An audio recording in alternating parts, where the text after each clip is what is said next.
Mr. Silent Channel. Ang guro kong malakas. Kabanata 2991-3000. Dugong sanggol. Ang 5 tao ay gumamit ng sarili nilang pamamaraan.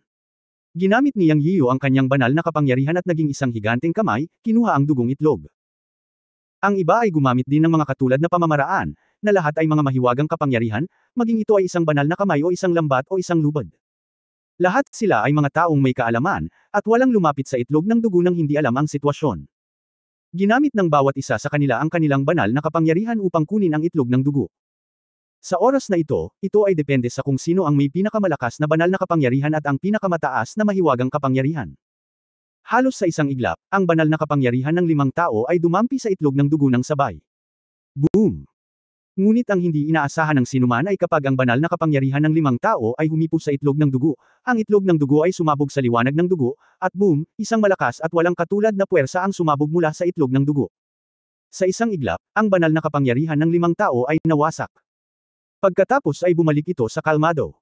Ito ay nagpasaya kay Yang Yiyu at sa iba pang 5. Isa rin itong pagsubok. Ang resulta ay alam ng lahat na kapag ang itlog ng dugo ay tumanggap ng panlabas na puwersa, ito ay sisabog ang liwanag ng dugo na kapangyarihan ng proteksyon sa sarili. Ang 5 master ay napakalakas kaya ang kanilang kapangyarihan ay bumagsak kaagad. Ito ay sapat na upang patunayan na ang itlog ng dugo o ang mga nilalang sa loob nito ay nagtataglay ng pinakamataas na kapangyarihan. Sa halip, mas pinasigla nito ang lahat. Muli silang umatake. Mabilis na nag-react ang 5 tao, at ngayon ay dumating na rin ang iba. Halatang may santukan na kasunod. Nais ng lahat na makuha ang itlog ng dugo. Mabilis ang 5 tao na unang lumapit sa blood egg, ngunit hindi naman sila sobrang lakas. Ang iba pang mga tao na nasa ika-5 antas ng heavenly daw ay kabaligtaran din. Ang mga mas mabagal ay hindi kinakailangang mas mahina. Pagkarating nilang lahat, sumiklab ang isang malaking labanan. Swoosh, swoosh, swoosh. Halos nagkaroon sila ng tacit understanding. Sa susunod na sandali, ang 5 tao ay lumipad, isa-isa. Bakit malalim na espasyo? Dahil ang butas sa malaking itlog ng dugo ay nasa itaas. Kung hindi mo ito makita mula sa ibaba, lumipad pataas at tingnan. Hanggat nakikita mo kung ano ang nasa loob, maaari mong matukoy ang susunod na hakbang. Worth it bang ipaglaban? Wala sa mga maaaring maglinang sa antas na ito ang mga hanggal. Lahat sila ay ang pinakamahusay sa pinakamahusay. Sa sumunod na segundo, si Yang Yiyan at ang 5 pa ay lumipad sa hangin at tumingin sa itlog ng dugo. Wow! Wow wow wow! Well! Sa sandaling ito, isang sigaw ang tumunog.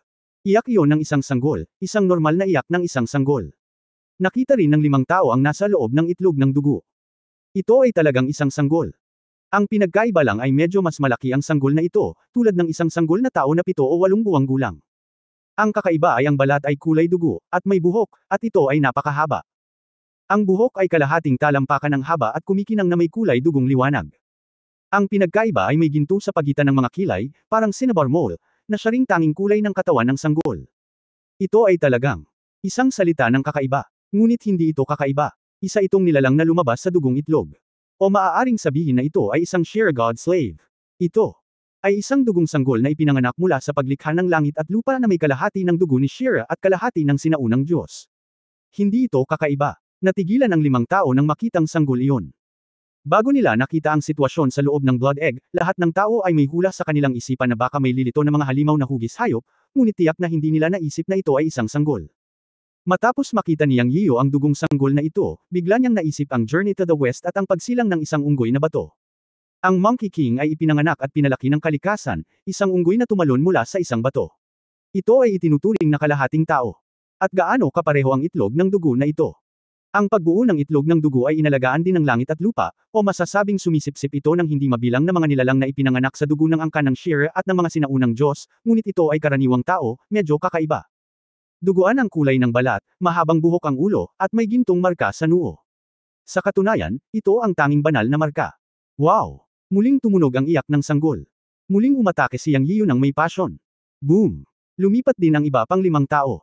Karamihan sa mga tao sa ibaba ay dumating at sama-samang sumalakay. Boom boom boom. Sa isang iglap, nagkaroon ng kaguluhan, at 12-12 ng mga banal na kapangyarihan ang pumasok at damapo sa itlog ng dugo. Buzz! Isang nanginginig na tunog ang umalingaw sa buong venue. Ang itlog ng dugo ay sumabog sa nakasisilaw na liwanag ng dugo tulad ng araw. Isang malakas na pag-atake ng kaluluwa ang lumabas mula sa itlog ng dugo. Sunod-sunod na hiyawan. Isa na namang pag-atake ng kaluluwa iyon.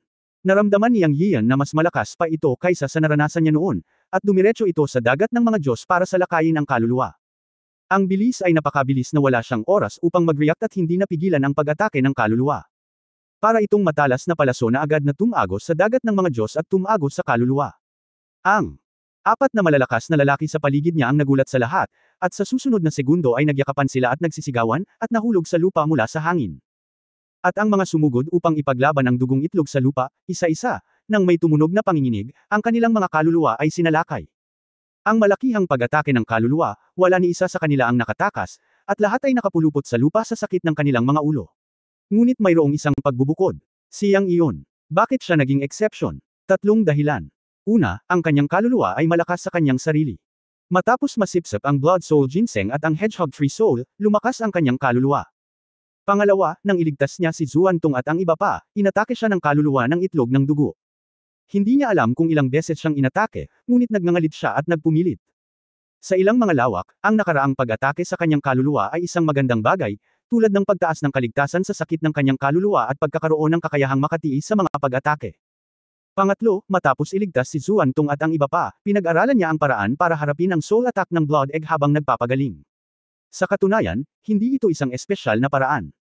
Ito ay upang gamitin ang enerhiya ng Blood Soul Ginseng para kumalat sa buong kaluluwa, at pagkatapos ay gamitin ang likas na kapangyarihan ng kaluluwa ng Hedgehog Tree upang pasabugan ang Soul Barbs upang bumuo ng isang depensa sa labas ng kanyang kaluluwa.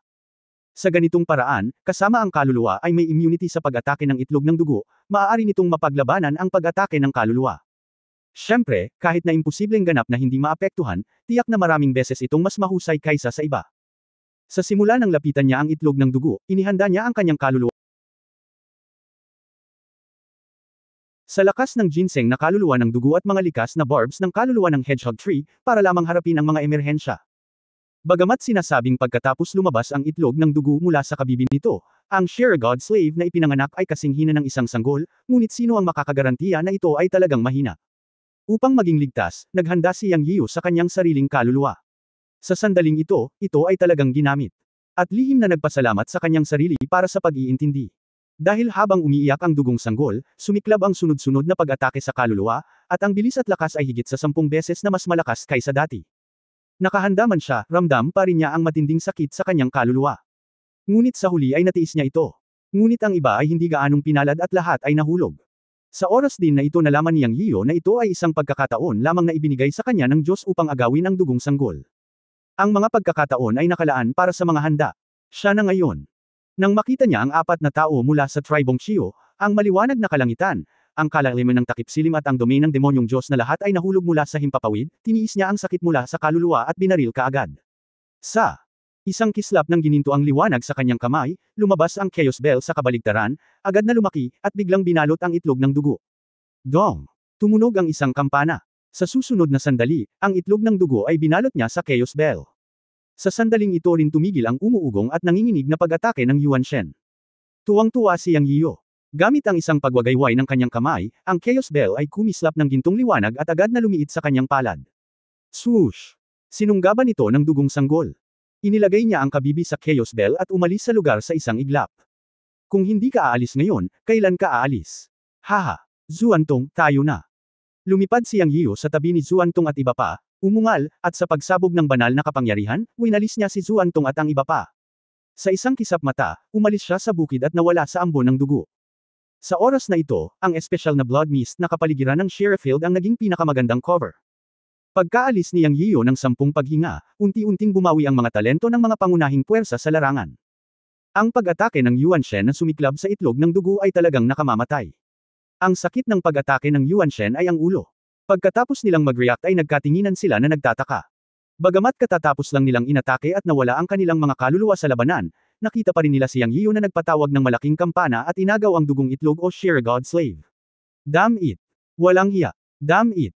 Habulin! Sunod-sunod na sumpa. May mga taong ayaw sumuko at hinabol siya. Gayunpaman, ang Sherifield ay napakalaki at ang kapaligiran ay espesyal. Kung walang paggamit ng Divine Consciousness, hindi madaling maabyutan o mahanap si Yang Yiu. Pagkaraan ng ilang sandali, umalis ang lahat ng pangunahing puwersa. Ngunit may 2 pamilya pa rin ang hindi umalis. Tapos na. Naroon ang mga tao mula sa Renhuang Island at Shenlong Clan. Nagkatinginan sina Tianshu at Shenlong Yuming at mapait na ngumiti. May mabuting paraan ng Panginoong Diyos. Tama na. Maasim na wika ng dalawa. Bago umalis, inalis ni Yang Yiyo ang kanyang mga tao mula sa Yunmen Divine Realm, ngunit hindi sila. Gayunpaman, naunawaan ng dalawa na pagkatapos makuha ang sanggol na may dugo, ito ang tamang pagpipilian na umalis ng nagmamadali.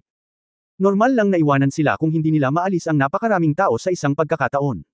Pagkatapos ng lahat, hindi sila mula sa Yunmen Divine Realm. Nagbabakasyon ako ngayon. Sabi nga sa title, may need delay ako, so I'm taking a leave.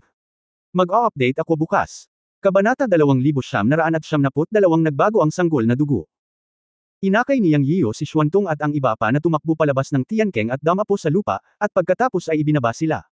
Hindi pa tayo makakapigil. Siguradong hahabulin ng mga puwersa sa likod natin. Iwan muna natin ang Tiankeng. Alam na alam ni Yang Yiyo na pagkatapos makuha ang dugong sanggol, magseselos ang mga pangunahing puwersa. Bagamat hindi siya natatakot sa sinuman, natatakot siya sa gulo kung magkakaisa ang lahat ng puwersa. Kaya nagpatuloy siya sa pagtakbo ng ligaw. Hindi siya nag-isip ng anumang direksyon, isang tuwid na linya lamang. Hanggang sa tumakbo ang isa sa kanila palabas ng sheriff field ay nakahinga siya ng maluwag at tumigil. Okay, huminto ang lahat at magpahinga. Sabi ni Yang Yiyo. Ang lahat ng mga nasasakupan ay talagang kinakabahan, at ngayon sila ay nakahinga. Nakita na nila ang serye ng operasyon ni Yang Yiyo noon, at hinangaan nila siya. Sa oras na iyon, ang pag-atake ng Yuan Shen ay direktang nagpahiga sa lahat, ngunit si Yang Yiyo lamang ang hindi naapektuhan, at kinuha niya ang itlog ng dugo at agad na ginulong ang mga ito at lumipad palayo. Ang ganitong paraan at kasanayan ay talagang kakaiba sa higit sa 10 puwersa na naruroon ngayon. Ano ang susunod na gagawin ng Diyos? Si Xuantong ang lumapit upang magtanong, ngunit ang kanyang mga mata ay nakatuon sa Chaos Bell sa kamay ni Yang Yiyo na may bakas ng pag-usisa. Ngumiti si Yang Yiyo at sinabing, hindi madaling makuha ang Blood Egg, kaya syempre kailangan kong pag-aralan ito. Alam din niyang lahat ng kanyang mga nasasakupan ay puno ng curiosity sa mga oras na ito. Nang magsalita si Yang Yiyo, lumapit ang lahat. Walang hindi nakikiusyoso. Sobrang laki talaga ng kaguluhan na dulot ng Blood Egg. Ngayong nakuha na ito ng kanilang amo, lahat ay masaya. Ipinapakita nito na talagang kamangha-mangha ang paraan ng kanilang Panginoon. Bilangin ng 13 puwersa, mayroong daan-daang malalakas na lalaki sa kabuuan, ngunit si Yang Yiyo lamang ang hindi inatake ng Yuan Shen na pumutok sa dugong itlog sa huling sandali at nakuha ang dugong itlog. Hindi ko alam kung anong klaseng nilalang ang nasa loob ng Blood Egg. Mayroon bang anumang bagay sa loob ng itlog ng dugo ng Master? Nakita ni Duan Xing na si Yang Yiyo ay nasa mabuting kalagayan at matapang na nagtanong. Ito ay isang sanggol na may dugo. Nakangiting sabi ni Yang Yiyo. Noong nakaraan, mayroong isang pulang balat na sanggol sa loob ng itlog ng dugo. Siya lamang at ang 5 tao mula sa Dusk Abyss, ang Bright Heavens, ang Demon Realm, at ang Chiyo Clan ang nakakita nito. Nakita na lang ng iba ang dugong itlog na nahulog sa lupa. Blood Baby. Hindi ko inaasahan. Hindi ba? Nagulat ang lahat saglit. Maraming mga haka-haka, ngunit walang inaasahan na may dugong sanggol sa loob. Okay, huwag munang pag-usapan ito sa ngayon. Hindi ko alam kung anong klaseng halimaw iyon. Naglagay kayo ng harang at titingnan ko ngayon. Pinutol ni Yang Yiyo ang talakayan ng kanyang mga nasasakupan at hiniling sa kanila na maglagay ng hadlang. Gusto niyang palabasan ang dugong itlog para makita. Pinangunahan ni Xuantong Lingming ang lahat na magkaisa at bumuo ng isang bilog. Magkasama silang nagtayo ng hadlang upang maiwasan ang anumang aksidente. Isang hadlang na may diameter na 100 metro ang nabuo. Pagkatapos ay iniligpit ni Yang Yiyo ang Chaos Bell sa kanyang kamay. Sa sumunod na sandali, lumitaw ang dugong itlog sa lupa at bumalik sa bilog nitong hugis.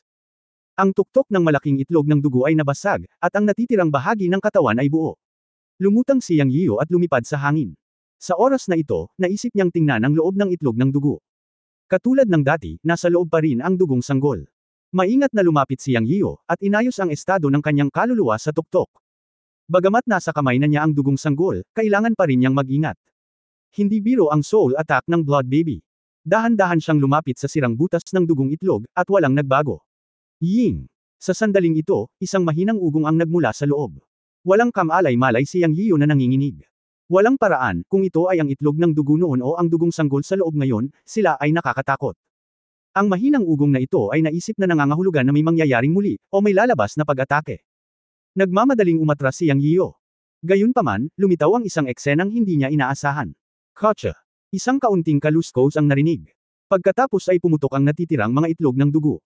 Sa ilalim ng tingin ni Yang Yiyo, ang mga kabibi ay nagbuga ng pulang ilaw pagkatapos nilang masira at magsama-sama. Nang mawala ang liwanag, sa susunod na sandali ay ganap na lumitaw ang dugong sanggol sa paningin. Automatikong nawala ang kabibi, o mas tumpak, na absorb ito ng dugong sanggol. Normal na isipin ito. Ang eggshell mismo ay ang bagay na nagpalaki ng dugong sanggol, kaya ito ay dapat na isang uri ng kapangyarihan. Ngayong isinilang ang dugong sanggol, normal na para sa kabibi na mawala at ma-absorb ng enerhiya. Ngunit nang tingnan ito ni Yang Yian, nagulat siya.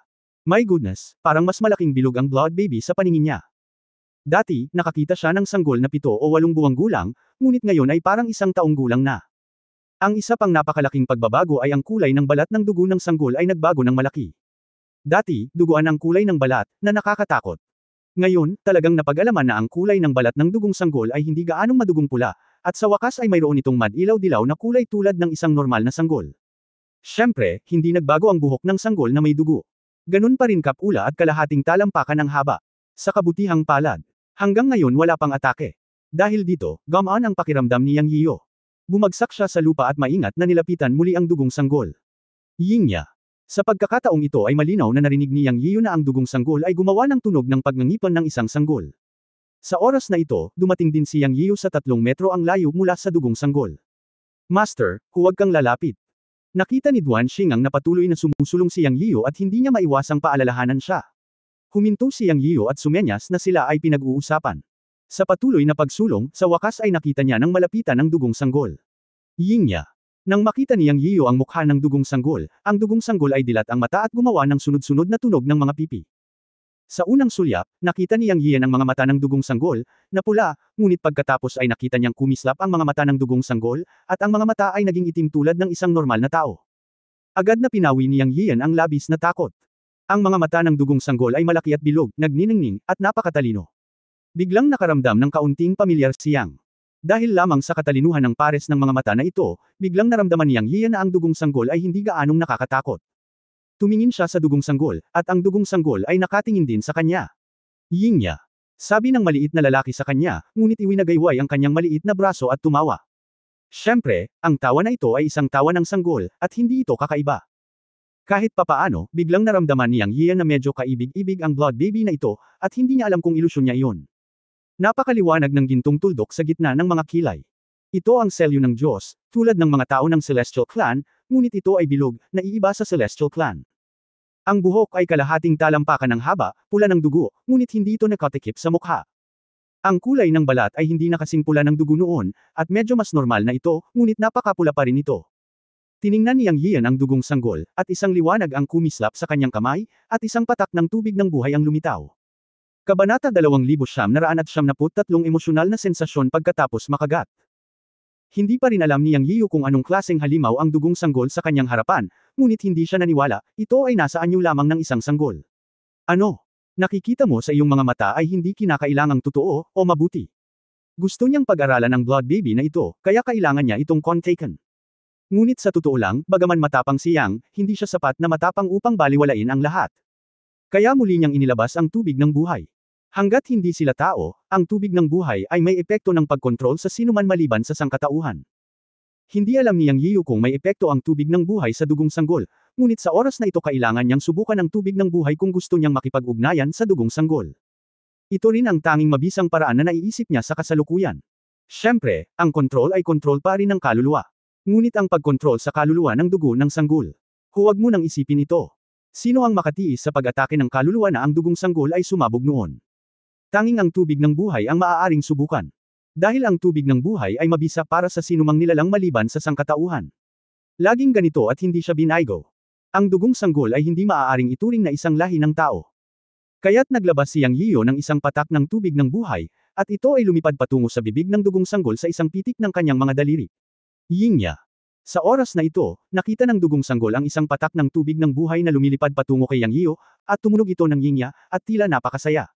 Nakalunok ito ng isang patak ng tubig ng buhay na nakabuka ang bibig. Nang makita ito, natuwa si Yang Yiyo. Siya! Hindi ko inaasahan na ganito pala kakinis. Noong una ay inakala niya na kakailanganin ng kaunting pagsisikap para mapalunok ng dugong sanggol ang tubig ng buhay, ngunit hindi niya inaasahan na ang dugong sanggol ay tila interesado sa tubig ng buhay at nilamon ito ng mag-isa. Ipinapakita rin ito na ang tubig ng buhay ay kaakit-akit sa sinumang may buhay, na isang magandang bagay. Pero, medyo natulala si Yang Yiyo sa sumunod na sandali. Dahil ang tubig ng buhay ay hindi gumanti. Makatuwiran na ang sinumang nabubuhay na nilalang ay magiging sensitibo dito hanggat nilamon ito, at ang huli ay magbabago din. Ngunit pagkatapos ng mahabang panahon na paghihintay, ang dugong sanggol ay hindi nagbago, at hindi niya naramdaman ang tubig ng buhay. Wala man lang reaksyon. Damn it, ito ang unang pagkakataon na ang tubig ng buhay ay nawala ng sensitivity. Tiningnan ni Yang Yian ang dugong sanggol, at talagang hindi niya makita ang sanggol na ito, kung ano ang espesyal dito. Ying niya. Sa sandaling ito, ang dugong sanggol ay gumawa ng tunog, winuwagayway ang kanyang mga braso at binti, at tumingin kay Yang Yian na may maningning na mga mata, na parang gusto nitong yakapin. Medyo nakakatawa. Ngunit ganoon ang naramdaman ni Yang Yian. Pero hindi talaga siya naglakas loob na yakapin ng madali ang blood baby na ito. Walang paraan, ang kakaiba at masamang katangian ng dugong sanggol ay talagang nag-iwan ng malalim na impresyon sa kanya noon. Pero, takot ba talaga ako sa maliit na bagay? Nagpupumiglas siyang sa kanyang puso. Wala siyang nakitang masamang pag-iisip sa mga mata ng dugong sanggol sa sandaling ito. Hindi bagay. Sa wakas, gumawa ng desisyon si Yang Yian. Kung gusto niyang maunawaan ang dugong sanggol na ito, kailangan niyang makipag-ugnayan dito. Isa siyang 5th level heavenly way, at talagang hindi siya natatakot sa isang maliit na bagay, siya. Nagbigay sa sarili ng malaking puso.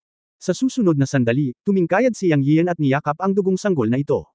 Guro, Diyos. Ang kanyang pagkilos ay natakot sa lahat ng kanyang mga tauhan. Malinaw na nakikita ng lahat na gustong yakapin ni Yang Yian ang dugong sanggol. Napakadelikado noon. Paano niya nagawa ito? Kaya naghiyawan ang lahat at umatake. Ngunit huminto si Yang Yiu at nagsabi, kung natatakot ako sa isang maliit na bagay, ito ay isang biro. Ang mga kamay ay hindi huminto habang siya ay nagsasalita, at dahan-daang lumipat patungo sa dugong sanggol. Sa wakas, dumampi ang kanyang mga kamay sa katawan ng dugong sanggol. Ang mga galame ay hindi kasing lamig ng naisip niya. Walang atake. Sa halip, nagkaroon ng init. Malambot, at ang balat ay napakapinong. Hehe. Tumawa ang blood baby. Dahil binuhat siya ni Yang Yiu gamit ang dalawang kamay. Medyo nagulat din si Yang Yiu. Hindi niya inaasahan na pagtatawanan siya ng batang ito. Ang tawa ay eksaktong uri ng tawa ng isang normal na sanggol, natural at nakakahawa. Napakaliwanag ng malalaking mata. Ang mga tampok ng mukha ay masyadong maislan. Nagulat si Yang Yian habang nanunood. Wow! Ang mga mata ng dugong sanggol ay mukhang pamilyar, hindi, upang maging tumpak, ang buong tampok ng mukha ay medyo pamilyar. Pagkatitig dito saglit, bigla na lang niyang naintindihan. Hindi nakakagulat na pamilyar ito, ang mga tampok ng mukha ng sanggol na may dugo ay medyo katulad sa kanya. Natawa ito kay Yang. Unti-unting nawala ang kanyang pagbabantay sa dugong sanggol. Haha. Pinagtawanan ng blood baby si Yang Yian. Hinawakan ni Yang Yian ang dugong sanggol sa kanyang mga bisig. Kalimutan mo na lang, talagang nakatadhana kang makasama ako. Sabi ni Yang Yian, binitawan ang isang kamay at inilagay ang kanyang daliri sa bibig ng dugong sanggol para asarin ito. Gayunpaman, sa sandaling ito, ibinuko ng dugong sanggol ang bibig nito nang walang anumang babala at kinagat ang daliri ni Yang Yian. Sa sumunod na segundo nakaramdam si Yang Yian ng sakit sa kanyang daliri at napasigaw sa sakit. Mabilis niyang inilabas ang kanyang daliri sa bibig ng dugong sanggol, ngunit nakita niyang dumudugo ang daliri nito. Ang daliri ay kinagat ng dugong sanggol. Hihihi. Humajijek ang dugong sanggol, at tila napakasaya, na may dugo sa sulok ng bibig nito. Ngunit mukhang galit na galit si Yang Yian. Ang masamang nilalang ay talagang isang masamang nilalang. Itatapon niya ang dugong sanggol sa lupa hanggang mamatay sa susunod na sandali. Siyempre, hindi niya alam kung maaari itong ihagis sa kamatayan. Anyway, galit na galit si Yang sa mga sandaling iyon. Ngunit pagkatapos ay nabigla siya at hindi na gumawa ng susunod na hakbang. Dahil sa sandaling ito ay naramdaman niya ang koneksyon sa pagitan niya at ng dugong sanggol. Bigla siyang nakaramdam ng emosyon. Isang masayang damdamin. At ang emosyong ito ay nagmula sa dugong sanggol sa kanyang mga bisig. Kaya biglang naunawaan ni Yang Yian na ang dugong sanggol na kumagat sa kanyang daliri ay hindi mali siya, ngunit isang uri ng pagkilala. Ang pagkilalang ito ay maaaring katulad ng pagkilala sa mga kamag-anak. Ang pagkagat sa kanyang daliri ay parang pagpirma sa kanya ng kontrata. I can't figure it out, but the fact is that there is a sense between him and the blood baby. Isang napakalapit na kahulugan. Ang emosyon sa sandaling ito ang patunay. Sa pagtingin sa dugong sanggol na humahajijek sa kanyang mga bisig, hindi mapigilan ni Yang Yian na mapangiti ng mapait. Ang liit mo, napakakulit mo. Ying niya. Ang dugong sanggol ay tumugon kay Yang Yiu. Nagkaroon ng ilusyon si Yang Yiu na ang dugong sanggol ay lubhang espiritual. Hindi man ito makapagsalita, ramdam pa rin ito ang kanyang emosyonal na pagbabago. Sa oras na ito, iwinagayway ni Yang Yiu ang kanyang kamay upang Senadorya Sun si Xuantong at ang iba pa natanggalin ang harang, at pagkatapos ay kumuha ng banal na kasuotan mula sa espasyo ng Qiankun Pot, at ginawa itong bellyband ng sanggol na may kaway ng kanyang kamay, at inilagay ito sa dugong sanggol. Nagkataon namang kulay pula ang piraso ng damit na inilabas niya ng casual. Matapos itong gawing bellyband, isinuot ito sa dugong sanggol, at biglang naalala niya ang estilo ni Neza. Parang isang kalokohan, iniunat niya ang kanyang kamay at kinawe ng mahabang buhok ng dugong sanggol upang itali ang buhok ng dugong sanggol sa isang pigtail. Haha, mas maganda ito. Napangiti si Yang, sa labas ng masamang lasa. Ngunit ang dugong sanggol sa kanyang mga bisig ay napakasaya at humajijek. Guro, ano ito? Lumapit si Duan Xingang at ang iba pa at tiningnan ang dugong sanggol sa mga bisig ni Yang Yiyo. Hindi nila alam kung ano ang sasabihin ng ilang sandali. Alam ng lahat ang pinagmulan ng dugong sanggol, at hindi ito magandang bagay. Ngunit sa sandaling ito ay mukhang isang sanggol, at ito ay ganap na walang kaugnayan sa Shiragod slave. Kabanata 2974, sundin ang Diyos upang maging Diyos, sundin ang demonyo upang maging demonyo. Gayunpaman, tumingin ang lahat kay Yang Yiyo at tila handa na siyang mapalapit sa dugong sanggol. Hindi ito magandang senyales. Alam ng lahat kung paano nagmula ang dugong sanggol. Bagamat walang inaasahan na may lalabas na sanggol sa itlog ng dugo. Ngunit ang sanggol na ito ay hindi isang tunay na sanggol. Kung napakalapit ng Panginoong Diyos, mahirap tiyakin na may mangyayari. Nagkatinginan sina Duan Xingang at Zuantong at iba pa at nakita ang pag-aalala sa kanilang mga mata. Sa mata ng lahat, ang dugong sanggol ay talagang isang malaking sakuna at isang malaking kasamaan. Sa sandaling ito, ipinakita ng Panginoong Diyos ang pagiging malapit sa dugong sanggol, at tiyak na nalito siya sa dugong sanggol. Bilang mga subordinate, pinaalalahanan ng lahat si Yang Yiyo. Para sa kaligtasan ni Yang Yiyo, para din ito sa lahat. Lalo na si Zuantong at iba pa, na nagdusa ng malaking pagkawala sa ilalim ng dugong itlog. Kahit na ang kasamaan ng itlog ng dugo ay maaaring makaapekto sa kamalayan ng kaluluwa at maging mga walang malay na papel. Ito ay masyadong masama. Hindi dapat magdusa si Yang Yiyo. Gayunpaman, sa sandaling ito, ang dugong sanggol sa mga bisig ni Yang Yiyo ay nagpakita ng walang katulad na lapit. Sa mata ni Xuantong at ng iba pa, ito ay kinukulam ng dugong sanggol. Dapat itong itigil. Ibinuka ni Duan Xingang ang kanyang bibig at hindi alam kung paano magpapatuloy. Sa mga taong ito, sina Xuantong at Yang Yiyo ang pinakamadalas na nag-usap, at si Xuantong din ang munting pinuno ng lahat. Bagamat hindi tahasang sinabi ni Yang Yiyo na si Xuantong ay naging munting pinuno ng lahat ay gumawa ng mga bagay sa ilalim ng utos ni Yang Yiyo, na sa kanyang sarili ay isang hindi nakikitang kapangyarihan ng pamumuno. Sa kasong ito, tumingin si Duan Xingang kay Xuantong sa oras na ito, ibig sabihin, ikaw, ang boss, ay dapat na magpatuloy. Hindi nararapat na sabihin natin, ikaw lang ang makakagawa nito. Mapait ding ngumiti si Xuantong sa kanyang puso, ngunit naiintindihan niya ang kapangyarihan nito. Nakagat lang niya ang bala at humakbang pasulong, at sinabi kay Yang Yiyo, Diyos ko, paano mo planong harapin ang dugong sanggol na ito? Hindi na malaya ni Yang Yiyo ang mga pag-aalala sa puso ng kanyang mga tauhan. Bigla niyang sinabi, anong ibig mong sabihin? Sinabi ni Zuantong na may matigas na mukha, ako. Lahat tayo ay lubos na naniniwala na ang Diyos ay dapat pinuhin ang dugong sanggol na ito at lumampas sa hadlang ng antas ng hidaw. Natigilan si Yang Yiyo, tumingin kay Zuantong, at pagkatapos ay tumingin sa paligid sa iba, at pagkatapos ay sinabi, pareho ba ang iniisip ninyo? Kailan? Nakita ng iba si Yang Yiyo na nakatingin sa kanila, napayuko silang lahat at hindi sumagot. Ngunit ang katahimikan ay tacit agreement. Bakit? Hindi nagalit si Yang Yiyo, at mahinahong nagtanong. Sumagot si Zuantong, ang sanggol ng dugo ng Diyos ay maaaring makaapekto sa kamalayan bago ito matanggal sa kabibi nito, at alam mo rin ang pinagmulan at pagkakabuo nito. Ito ay ang Azure God Slave. Ang Azure Clan ay masama at nakakatakot. Ngayon ang dugong sanggol na ito ay ang estado ng hindi mabilang na mga Azure pagkatapos ng kamatayan. Ito ay ipinanganak mula sa langit at lupa at hindi maiiwasang maging isang sakuna. Diyos, huwag malito sa kanyang sanggol na estado. Lahat ng nasa labas ay huwad na imahe. Huwag malito sa hitsura ng sanggol na ito sa dugo. Pinakamabuting pinuhin ito. Naniniwala ako na hindi magiging mahirap na maapektuhan ang hidaw. Sa ganitong paraan, walang mga alalahanin tungkol sa hinaharap, at ang Diyos ay maaari ring pumasok sa hidaw, na siyang pinakamaganda sa magkabilang mundo. Sa pakikinig sa mga salita ni Zuantong, talagang naantig si Yang Yiyo. Ngunit pagkatapos pag-isipan ito ng mabuti, naunawaan niya ang iniisip ni Zuantong at ng iba pa. Ngumiti siya at sinabing, alam ko kung ano ang iyong ikinababahala, ngunit huwag kang mag-alala. Ang sanggol na may dugo ay walang mali siya ngayon, at ang kasalukuyang anyo nito ay ang pinaka-orihinal na anyo, isang lalaking sanggol lamang. Hindi ako nalilito, at wala akong nararamdamang masamang impluensya. Ang lahat ay nasa ilalim ng kontrol. Huwag kang mag-alala. Ang blood baby na ito ay natural na ipinanganak. Gaano man ito hayaan ng langit na ipanganak, maaari itong umiral. Siyempre, ang dugong sanggol na ito ay may dugong gene ng Shira, ngunit mayroon ding marka ng mga sinaunang Diyos. Ito ay produkto ng kombinasyon ng dalawa. Kung titingnan mo ang banal na marka sa noo ng sanggol na may dugo, nangangahulugan ito na ang kamalayan nito ay pinangungunahan ng pagka-Diyos, hindi si Shira.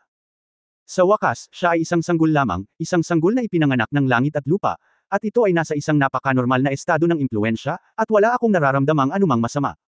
Kaya gusto ko siyang isama pansamantala at obserbahan. Kung may masamang senyales, papatayin ko siya at aayusin.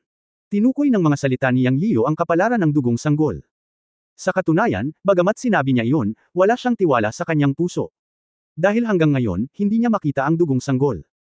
Nang hawakan niya ito sa kanyang mga braso, gusto niyang makita ang dugong sanggol ni Zhu, ngunit napabalikwas siya ng puwersa sa katawan ng dugong sanggol, at hindi niya makita kung ano ang nangyayari sa loob ng dugong sanggol. Sa katunayan, natukso rin siya sa panukala ni Zuantong. Pagkatapos pinuhin ang dugong sanggol, marahil ay maaari niyang talagang hayaan ang kanyang paglilinang na makapasok sa antas ng hidaw. Pero kaya ba niya talaga itong pinuhin? Alam ni Yang Yiyo na hindi niya ito matiis. Kung tutuusin, totoong buhay ang blood baby na ito. Bagamat espesyal ang paraan ng pagsilang nito, ngunit ito rin ay isang buhay. Bilang karagdagan, maaari na niyang maramdaman ang hindi nakikitang emosyonal na pangunawa sa pagitan niya at ng dugong sanggol, at wala siyang nararamdamang anumang kasamaan mula sa dugong sanggol. Ang pangunahing punto ay ang emosyonal na pangunawa na ito ay nagbibigay sa kanya ng isang ilusyon ng relasyon sa dugo. Hindi niya talaga kayang patayin at pinuhin ang dugong sanggol kahit na hindi ngayon. Kung tungkol sa mga alalahanin ni Zuantong at ng iba pa, alam din niya na totoo ang kanilang mga alalahanin. Ngunit at least gawin natin ito sa ngayon, at panatilihin ang dugong sanggol sa atin sa ngayon. Kung mayroong anumang masamang palatandaan, hindi pa huli ang lahat para patayin ito. Nang marinig ni Xuantong at ng iba pa ang sinabi ni Yang Yiyo, alam nilang lahat na hindi na mababago ang desisyon ng Diyos, kaya sumunod na lang sila. Kung pabulaanan nila ito muli, hindi sila magiging komportable. At narinig ng lahat ang sinabi ng Diyos, tila may ilang paraan para sugpuin ang dugong sanggol na ito, na nakakapanatag din. Pagkatapos ng lahat, ito ay isang espiritual na nilalang na ipinanganak mula sa mga ulap ng langit at lupa. Kung walang sheer bloodline, ang espiritual na nilalang na ito na ipinanganak mula sa langit at lupa ay dapat na isang bihira at piniling anak ng langit. Ngunit nagkataong may kadugo itong Shira, at walang makapagsasabi kung ito ay masama o mabuti. Sa oras na ito, lumapit si Lola Xiaohu at tumingin, at agad na nagsabi, "Young Master, ang dugong sanggol na ito ay mukhang 7 puntos na katulad mo." Pagkatapos, nang marinig ito ni Lola Xiaohu, lumapit ang lahat para tingnan, at totoo nga. Lahat ay tumingin kay Yang Yiyo ng kakaiba. Natigilan si Yang Yiyan at sinabing, "Bakit ka nakatingin sa akin? Ang nilalang na ito ay ipinanganak ng langit at lupa, at walang kinalaman sa akin." Hahaha. Hindi napigilan ni Xuantong ang pagtawa. Mas relaxed ang atmosphere ngayon. Sinabi ni Chunyang King Kong, ang ganitong mga espiritual na nilalang na ipinanganak ng langit at lupa ay ipinanganak na may 7 butas. Ang una nilang nakikita ay ang kanilang Panginoon. Napakahusay nilang matuto at lumago. Marahil ay sinusunod nila ang mga pagbabago ng kanilang Panginoon sa kanilang sarili. Ito ay isang magandang bagay din. Naantig ang puso ni Yang Yiyan at nagtanong, "Ano ang ibig mong sabihin?" Alam niyang si Chunyang King Kong ang matagal nang nagsasanay at may pinakamalakas na paglilinang sa lahat ng mga tao.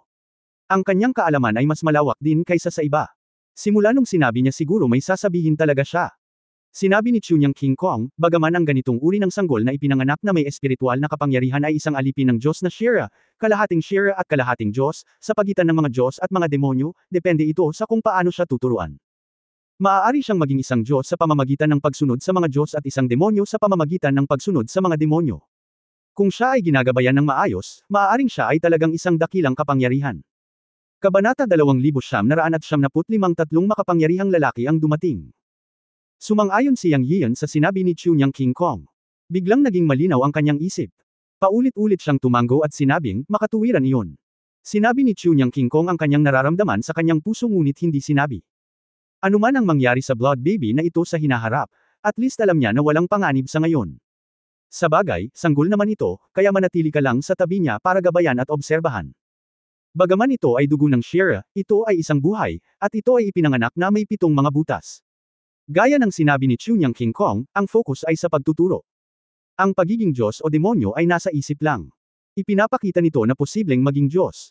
Ipinanganak na may espiritismo, kung natututo ka sa tamang paraan, susundin mo ang tamang paraan. Agad na nagpasya si Yang Yiyan na gawin ito, kahit papaano ay dalhin ito sa iyo para sa pagmamasid pansamantala. Pansamantala. Hayaan siyang linangin ang dugong sanggol upang makamit ang kanyang sarili, sa totoo lang, hindi talaga kaya ni Yang Yiyan. Kung ang dugong sanggol na ito ay masama sa sandaling mahawakan niya ito, maaari niya itong patayin at pinuhin ng walang pag-aalinlangan. Pero hindi. Pagkatapos niyang kunin ang dugong sanggol gamit ang 2 kamay, lahat ay normal, at walang kasamaan. Natural, hindi sila maaaring patayin. Bukod dito, ang mga espiritong ipinanganak mula sa langit at lupa ay may walang limitasyong potensyal. Kung pinapatay talaga sila, ito ay magiging higit na problema kaysa pakinabang. Hindi sigurado si Yang Yiyo kung biyaya o sumpa para sa kanya ang iwan ang dugong sanggol, ngunit dahil nakagawa na siya ng desisyon, hindi niya ito babaguhin.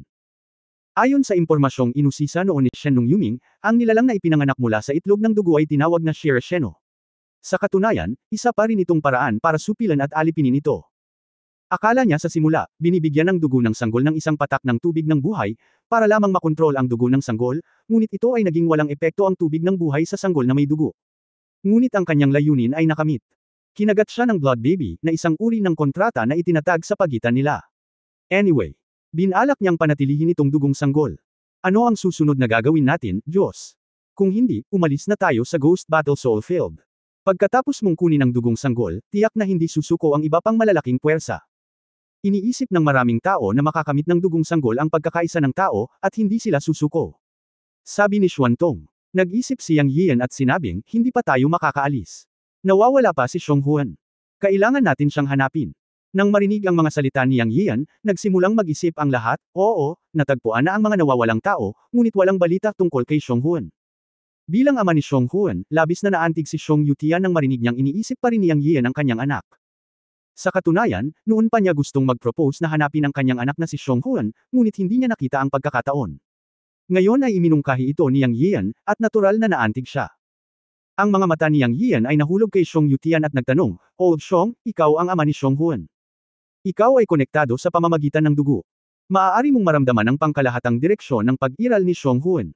Sasabihin na sana ito ni Xiong Yutian, ngunit nang marinig niya ang tanong ni Yang Yian, dali-dali niyang sinabi, "Sa pag-uulat sa Diyos, isang magaspang na ideya lang ang nararamdaman ko. Natatakot ako na kailangan nating bumalik." Ang hininga ni Huaner ay dapat nasa saklaw pa rin ng Sheriff Field. Sa sandaling ito, ang lahat ay talagang wala sa hanay ng Sheriff Field. "Then go back." Sabi ko walang may iwan. Sabi ni Yang Yian. Walang tumutol. Dahil alam ng lahat na pinahahalagahan ni Yang Yian si Xionghuan sa lahat ng tao. Kung hindi niya mahanap si Xionghuan, tiyak na hindi susuko si Yang Yian. Walang utol sa pakikipagsapalaran ni Yang Yian. Sa katunayan, kung siya ay tumalikod, siya ay malamang na makasagasa sa ibang mga puwersa. Ngayong ang dugong sanggol ay nasugatan ni Yang Yian, ang mga puwersang iyon ay tiyak na hindi susuko, isang pagkakataon na makapagbibigay daan sa kanila na umaban sa antas ng hidaw. Tara na. Nag-utos si Yang Yian at hiniling kay Xiong Yutian na manguna sa paghahanap kay Xionghuan.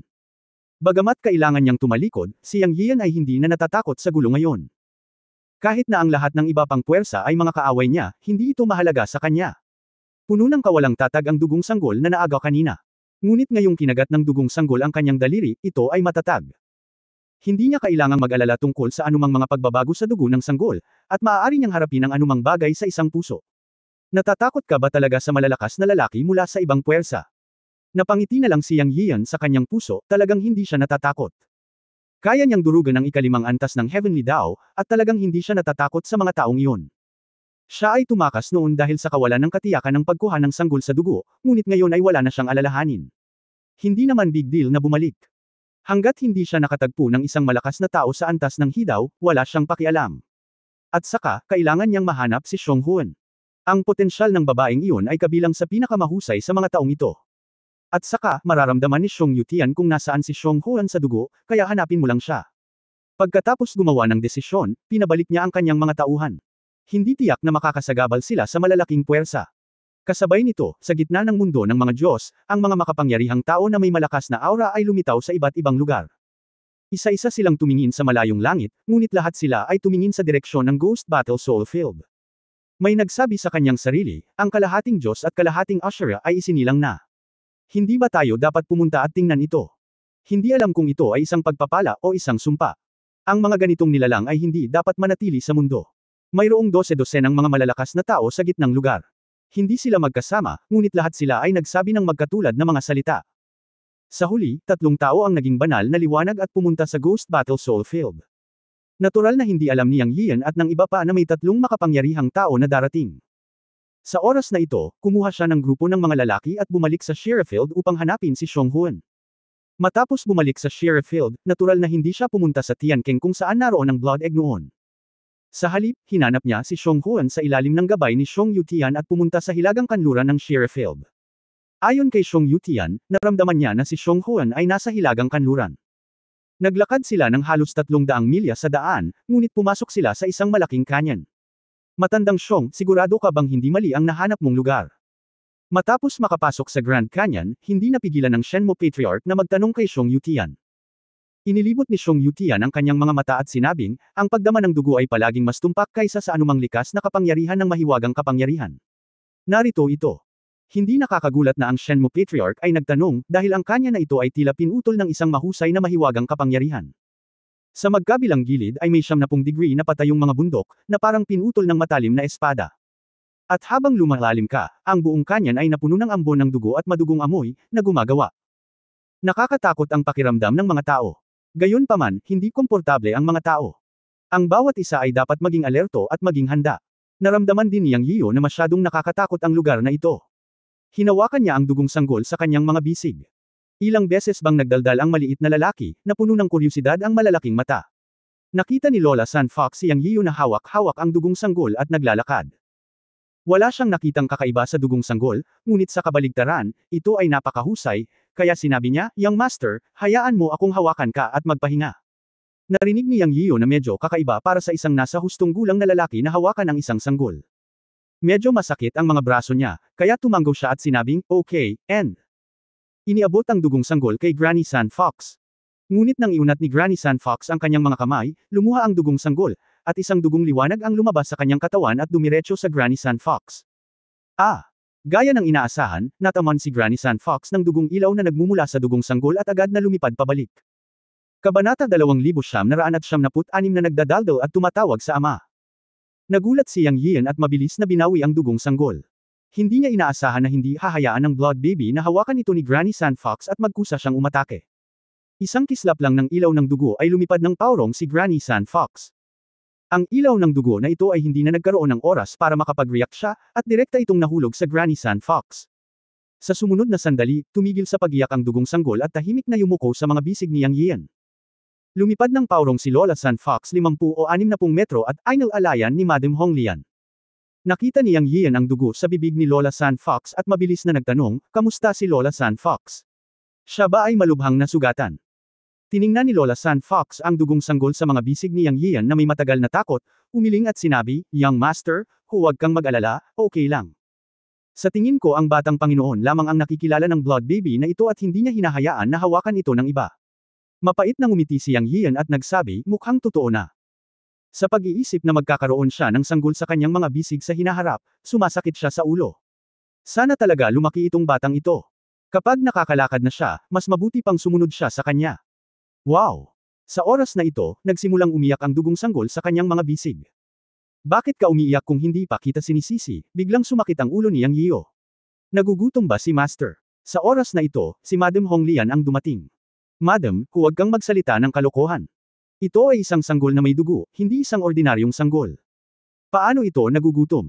Sumagot ang Shenmue Patriarch nang marinig niyang magsalita ang kanyang asawa. Anong problema sa Blood Baby? Baby din ang Blood Baby. Sino ang nagtatakda na ang Blood Baby ay hindi magutom at hindi makakain? Ganti ni Madam Honglian. Narinig ni Yang Yiyo na tama ito. Sino ang nagsabi na ang sanggol na may dugo ay hindi maaaring magutom? Baka gutom na talaga.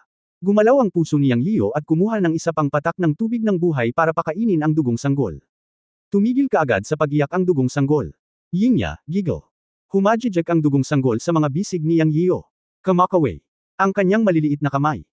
Tumingin si Ouching mula sa gilid, na may lambot sa kanyang mga mata, at sinimulang asarin ang dugong sanggol sa gilid. Alam ni Yang Yian sa hitsura ng Blood Baby na gutom na talaga ito at gustong kumain, kaya pinainom na lang niya ng 9 na patak ng tubig ang Blood Baby. Nang buhay sa isang hininga. Anyway, hindi niya alam kung ano ang ipapakain dito, at tiyak na magiging maayos ang tubig ng buhay. Yingyayaya. Ang dugong sanggol ay gumawa ng tunog ng daldal, at sa wakas ay nasiyahan. Pagkatapos kumain ng 9 na patak ng tubig ng buhay, walang nangyari. Siyempre, hindi naramdaman ni Yang Yian ang pangunawa sa edad ng buhay, na nangangahulugan na ang tubig ng buhay ay ganap na walang silbi sa dugong sanggol, at maaari lamang itong gamitin bilang milk powder para sa dugong sanggol.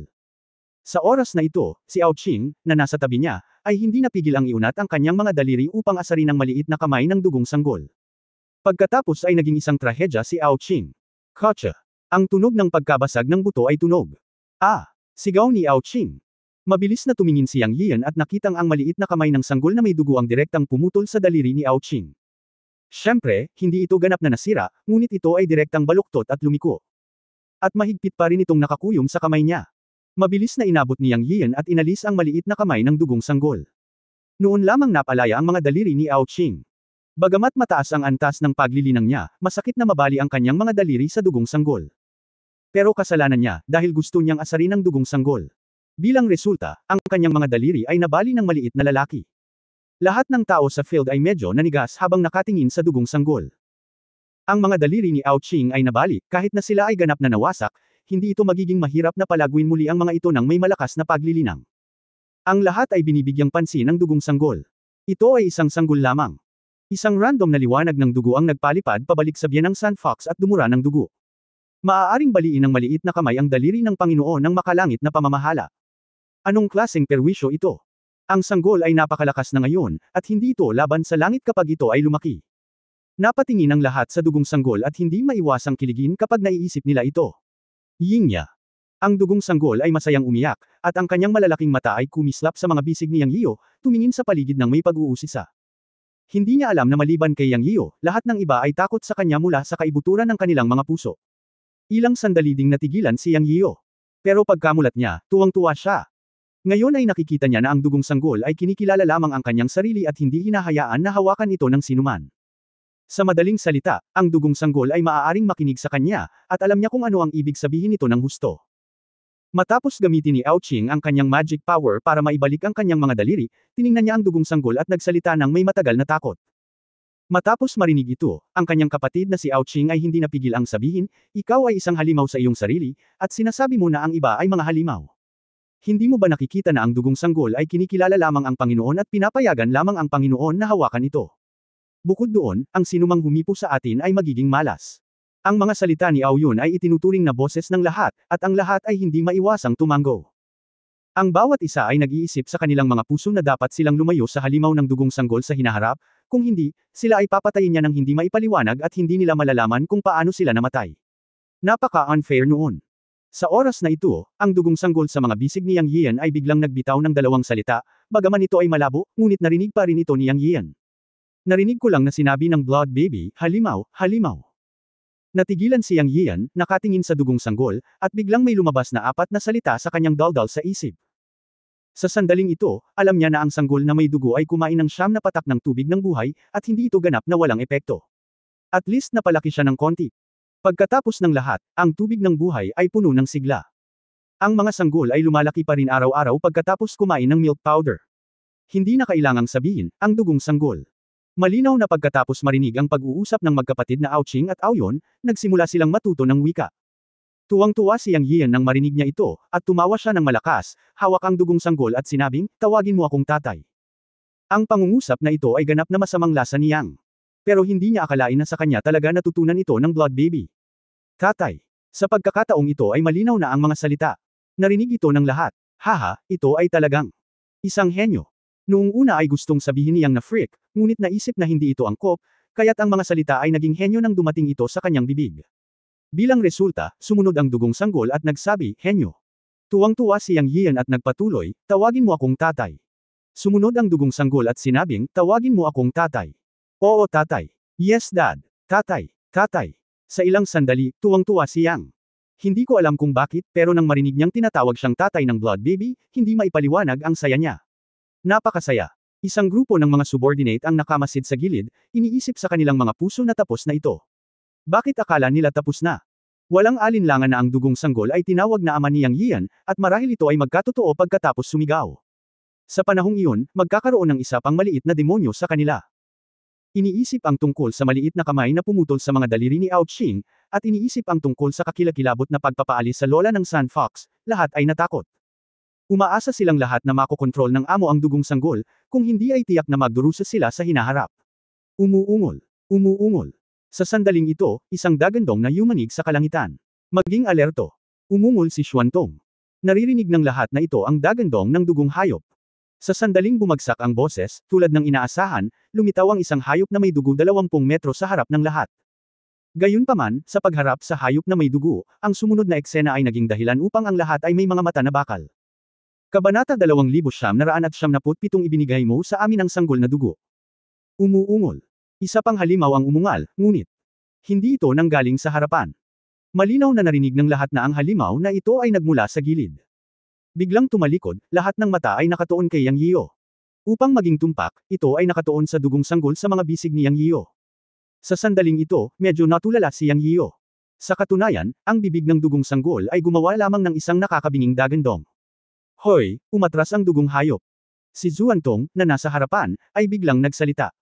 Ang lahat ay tumingin dito ng sabay-sabay, at sigurado, ang mga hayop na may dugo ay tila nakakita ng isang bagay na lubhang nakakatakot sa kanila, at sila ay tumangis at nagkalat. Mabilis itong dumating at mabilis na umalis. Medyo natulala pa rin ang lahat. Ying yakik daddy. Biglang nagsalita ang blood baby. Sa sandaling ito, nag-react si Yang Yiyo at napagtanto na ang dugong hayop sa harap ay umatras ng dugong sanggol. Ngunit hindi nakakagulat na isipin ito. Bago isinilang ang dugong sanggol, isang paghahain ng dugo ang ginawa ng milyon-milyong dugong hayop. Ito ay naiisip na ang dagandong ng dugong sanggol ay may ibig sabihin sa mga hayop sa dugo. Ang mga mata ng lahat ay nakatuon sa dugong sanggol. Sa oras na ito, nang ang lahat ay tumingin muli sa sanggol na may dugo, tila hindi ito nakakatakot. Naiintindihan nilang lahat ang nangyari kanina. Marahil ay isang pagpapala o sumpa pa rin ang pagkakaroon ng dugong sanggol. Ngunit ngayon ay may isang bagay na maaaring makumpirma, ang dugong sanggol ay isang pagpapala sa mga kamay ni Yang Yiyan. Tumawa si Yang Yiyan, napakaganda at kamanghamanghang.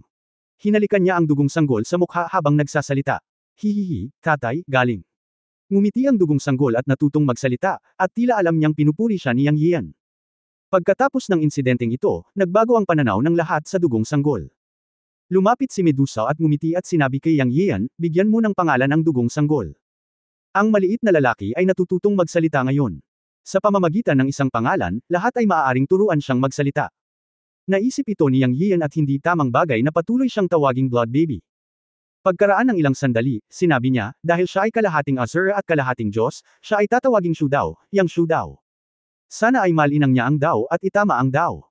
Shu Dao, magiging angkop ito pagdating ng panahon. Tumango si Medusa. Xuantong. Lumapit siya at nagsabi, Diyos ko, pinaplano mo bang ampunan siya bilang iyong anak? Natigilan si Yang Yiyo. Hindi niya talaga naisip iyon.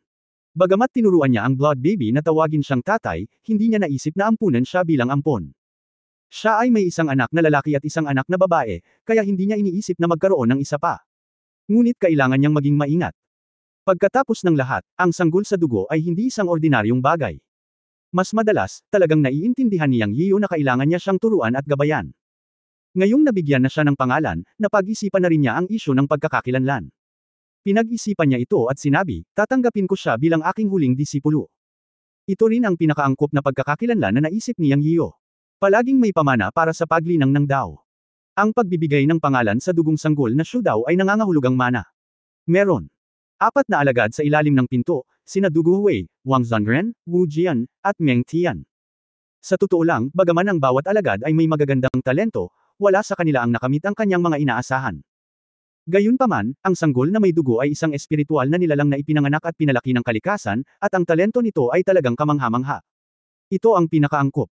Upang tanggapin siya bilang isang saradong alagad. Nang marinig ito ni Yang Yiyo, naramdaman din ni Xuantong at ng iba pa na nararapat ito. Sila.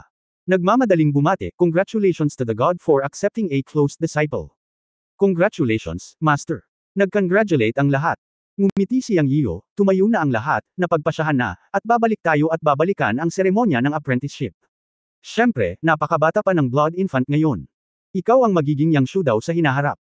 Tiningnan ni Yang Yiyo ang dugong sanggol sa kanyang mga bisig at sinabi. Ying niya. Hindi ko alam kung naiintindihan niya ba o hindi. Anyway, mula ngayon, ang blood infant ay tinatawag na Yang Shu Dao, at ang clone ay naging close disciple ni Yang Yiyo. Masasabing pambihira ang kanyang katayuan at posisyon. Siya ay naging young master ng lahat. Ang katayuan ng isang saradong disipulo ay hindi transcendent sa ibabaw, ngunit ito ay talagang transcendent, dahil ang sinumang saradong disipulo ay ang pinakamamahal ng guro. Ang hitsura ng Blood Beast ay naging isang maliit na episode, at nakita din ng lahat ang kabilang panig ng Blood Infant o Yang Shu Dao, na maaaring umungol upang itaboy ang Blood Beast. Sa ilang lawak, ang mga sanggol na may dugo ay maaari ding magpatawag ng mga hayop na may dugo. Ang puntong ito ay talagang naging pagtitiwala ni Yang Yiyan sa mundo ng mga Diyos. Pagkatapos ay nagpatuloy ang lahat sa pasulong. Pagkaraan ng isang araw, sinabi ni Xiong Yutian, Diyos ko, pakiramdam ko ang hininga ni Huaner ay tila nasa harapan. Kung gayon, bilasan mo. Sabi ni Yang Yiyo. Napakalalim ng Grand Canyon, at hindi pa tayo nakakarating sa dulo. Ngunit ang lupa ay medyo patag. Pagkalipas ng 5 minuto, sinabi ni Yang Yiyo, tumigil ka. Huminto ang lahat. Sinabi ni Xiong Yutian, malapit ang Diyos, hahanapin ko ito. Tumingin si Yang Yiyo sa kanyang bibig at sinabing, hindi mo na kailangang hanapin, nasa harap ito. Naging malungkot ang boses ni Yang Yiyo nang magsalita siya. Dahil nakita niya si Xiong Huan. Sa lahat ng mga tao sa bukid, nakita ito ni Medusa sa tabi niya. Mas nauna pa itong nakita ni Medusa at mas malayo sa kanya. Pareho nilang pinadalisay ang mga mata ng mga hayop na may dugo. Sa lugar na puno ng ambon ng dugo, mas malayo pa ang nakikita nila. Nakikita niya ang 100 metro, habang si Medusa ay nakakakita ng 1,000 metro kasama ang kanyang mga double pupils. Nakita ito ni Medusa noon at nagpadala ng mensahe sa kanya. Sa sandaling ito, si Yang Yiyo ay 100 metro ang layo mula sa Xiong Huan. Kaya lang, si Xiong Huan ay kinokontrol ng isang tao sa oras na ito. At ang taong kumokontrol kay Xiong Huan ay isang matandang kakilala, hindi lamang isang pamilya. Ito talaga ang 5 elementong pamilya ng sinaunang Heaven Clan na ginto, kahoy, tubig, apoy at lupa, at ito rin ay kalahati ng 10 pangunahing pamilya. Hindi ito nakita ng ibang puwersa. Sa sandaling ito, ang lahat ng mga tao ng Waxing family ay nakatayo sa ambon ng dugo 100 metro ang layo. Malinaw itong nakita nila ni Medusa. At nalaman ni Yang Yiyo na nakatingin din sa kanila ang kabilang partido. Halata namang nakikita sila ng mga tao ng Five Elements family. Hindi nagulat si Yang Yiyo dito. Dahil maaari nilang pinuhin ang mga mata ng dugong hayop, ang mga tao ng 5 elemento ng pamilya ay natural na gumamit ng iba pang mga pamamaraan upang hayaan silang makakita ng mas malayo sa ambon ng dugo. Mukhang alam na nilang babalik sila at naghihintay.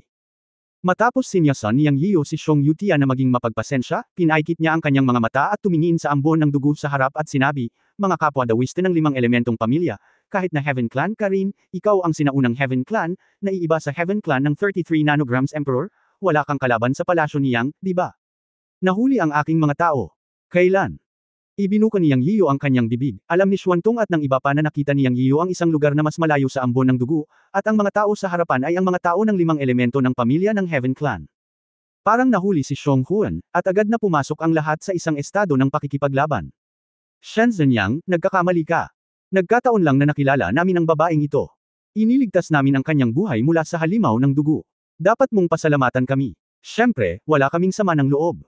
Hindi namin gustong maging kaaway mo. Ikaw naman at ang 33rd Heaven Palace, wala kaming interes sa Five Elements family. Isang tugon ang nagmula sa ambon ng dugo. Yang.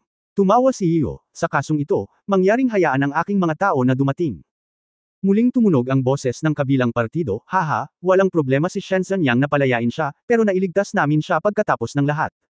Bilang miyembro ng God Clan, kailangan mo kaming pasalamatan, tama. Dahan-daang sinabi ni Yang Yiyo. Oh, hindi ko alam kung ano ang gusto mong ipagpasalamat sa amin bago mo siya pakawalin. Napakasimple nito. Ibigay mo sa amin ang dugong sanggol sa iyong kamay. Ang dugong sanggol ay isang malaking kasamaan. Hindi ligtas na itago ito sa mga kamay ni Shenzhen Yang. Para sa kapakanan ng God Realm, ibigay mo sa amin ang dugong sanggol at ibabalik namin ang babaeng ito sa iyo. Ano ang tingin mo kay Shenzhen Yang? Ang mga kondisyon ng isang malakas na lalaki mula sa 5 elementong pamilya ay tumunog sa ambon ng dugo. Ang mga mata ni Yang Yiyo ay puno ng hangarin na pumatay. Matagal niyang tinitigan ang blood mist na nasa harapan niya nang hindi nagsasalita. Kabanata 2,978, nagtatakda ito ng bitag para sa 5 elementong pamilya. Naging tense ang atmosphere sa field. Pagkaraan ng ilang sandali, sinabi ni Yang Yiyo sa mahinang boses, paano kung hindi ko ito ibigay? Ang boses ng kabilang partido ay narinig mula sa ambon ng dugo, hehe, kung gayon ang babaeng ito ay maaaring mahulog. Hindi malakas ang boses, ngunit puno ng pagbabanta. Naisip mo na ba ang kahihinatnan? Muling nagsalita si Yang Yiyo. Sumagot ang kabilang partido, kung walang kumpiyansa, natural na hindi ako maglakas loob na makipag-ayos kay Lord Yang. Okay, I agree, dalhin mo ang tao dito, at ibibigay ko sa iyo ang blood baby. Tila nakipagkompromiso si Yang Yiyo. Natigilan lahat si Xuantong at ang iba pa nang marinig nila ang mga salita ni Yang Yiyo, ngunit pagkatapos ay tumingin sila sa dugong sanggol sa mga bisig ni Yang Yiyo at tumigil kaagad sa pagsasalita. Walang mas nakakaalam kaysa sa kanila kung ano ang dugong sanggol. Iniunat ni Ouching ang kanyang mga daliri para asarin ang dugong sanggol, ngunit sinira ng dugong sanggol ang kanyang mga daliri, hindi pa banggitin kung sino ang nangahas na hawakan ang dugong sanggol. Siyempre, exception si Yang Yiyo. Ang lahat ng mga nasasakupan ay talagang tumatawa sa kanilang mga puso. Napakasama ng Panginoong Diyos. Naglalagay ito ng bitag para sa mga tao ng Five Elements family.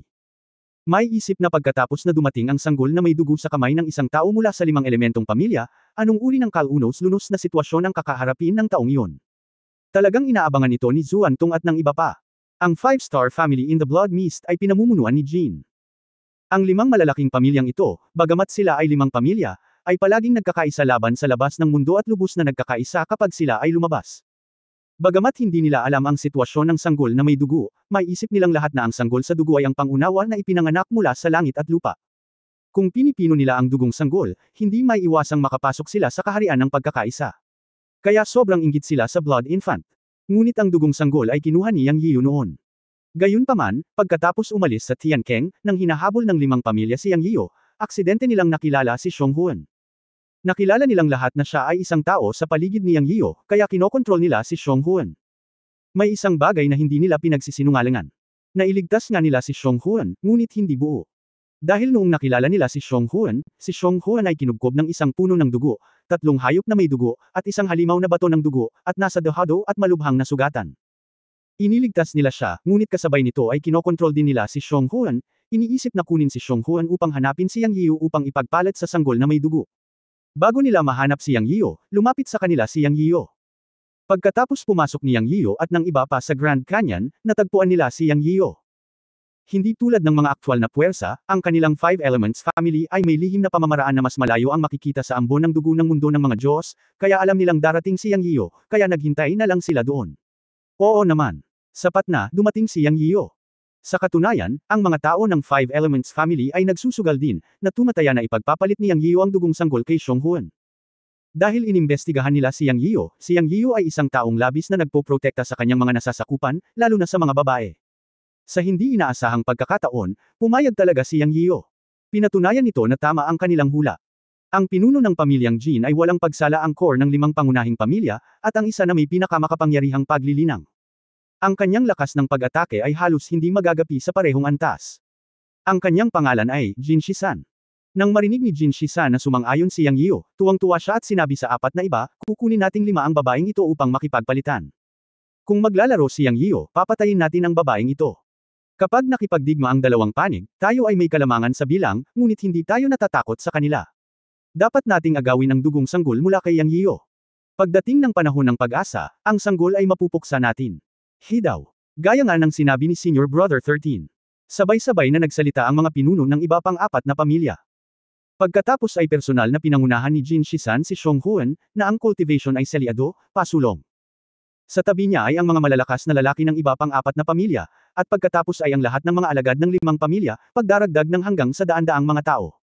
Mula nang pumasok sa mundo ng mga Diyos, ang 5 elemento ng mga pamilya ay nagdusa ng pinakamaliit na pagkalugi sa ilalim ng magkasanib na pagsisikap.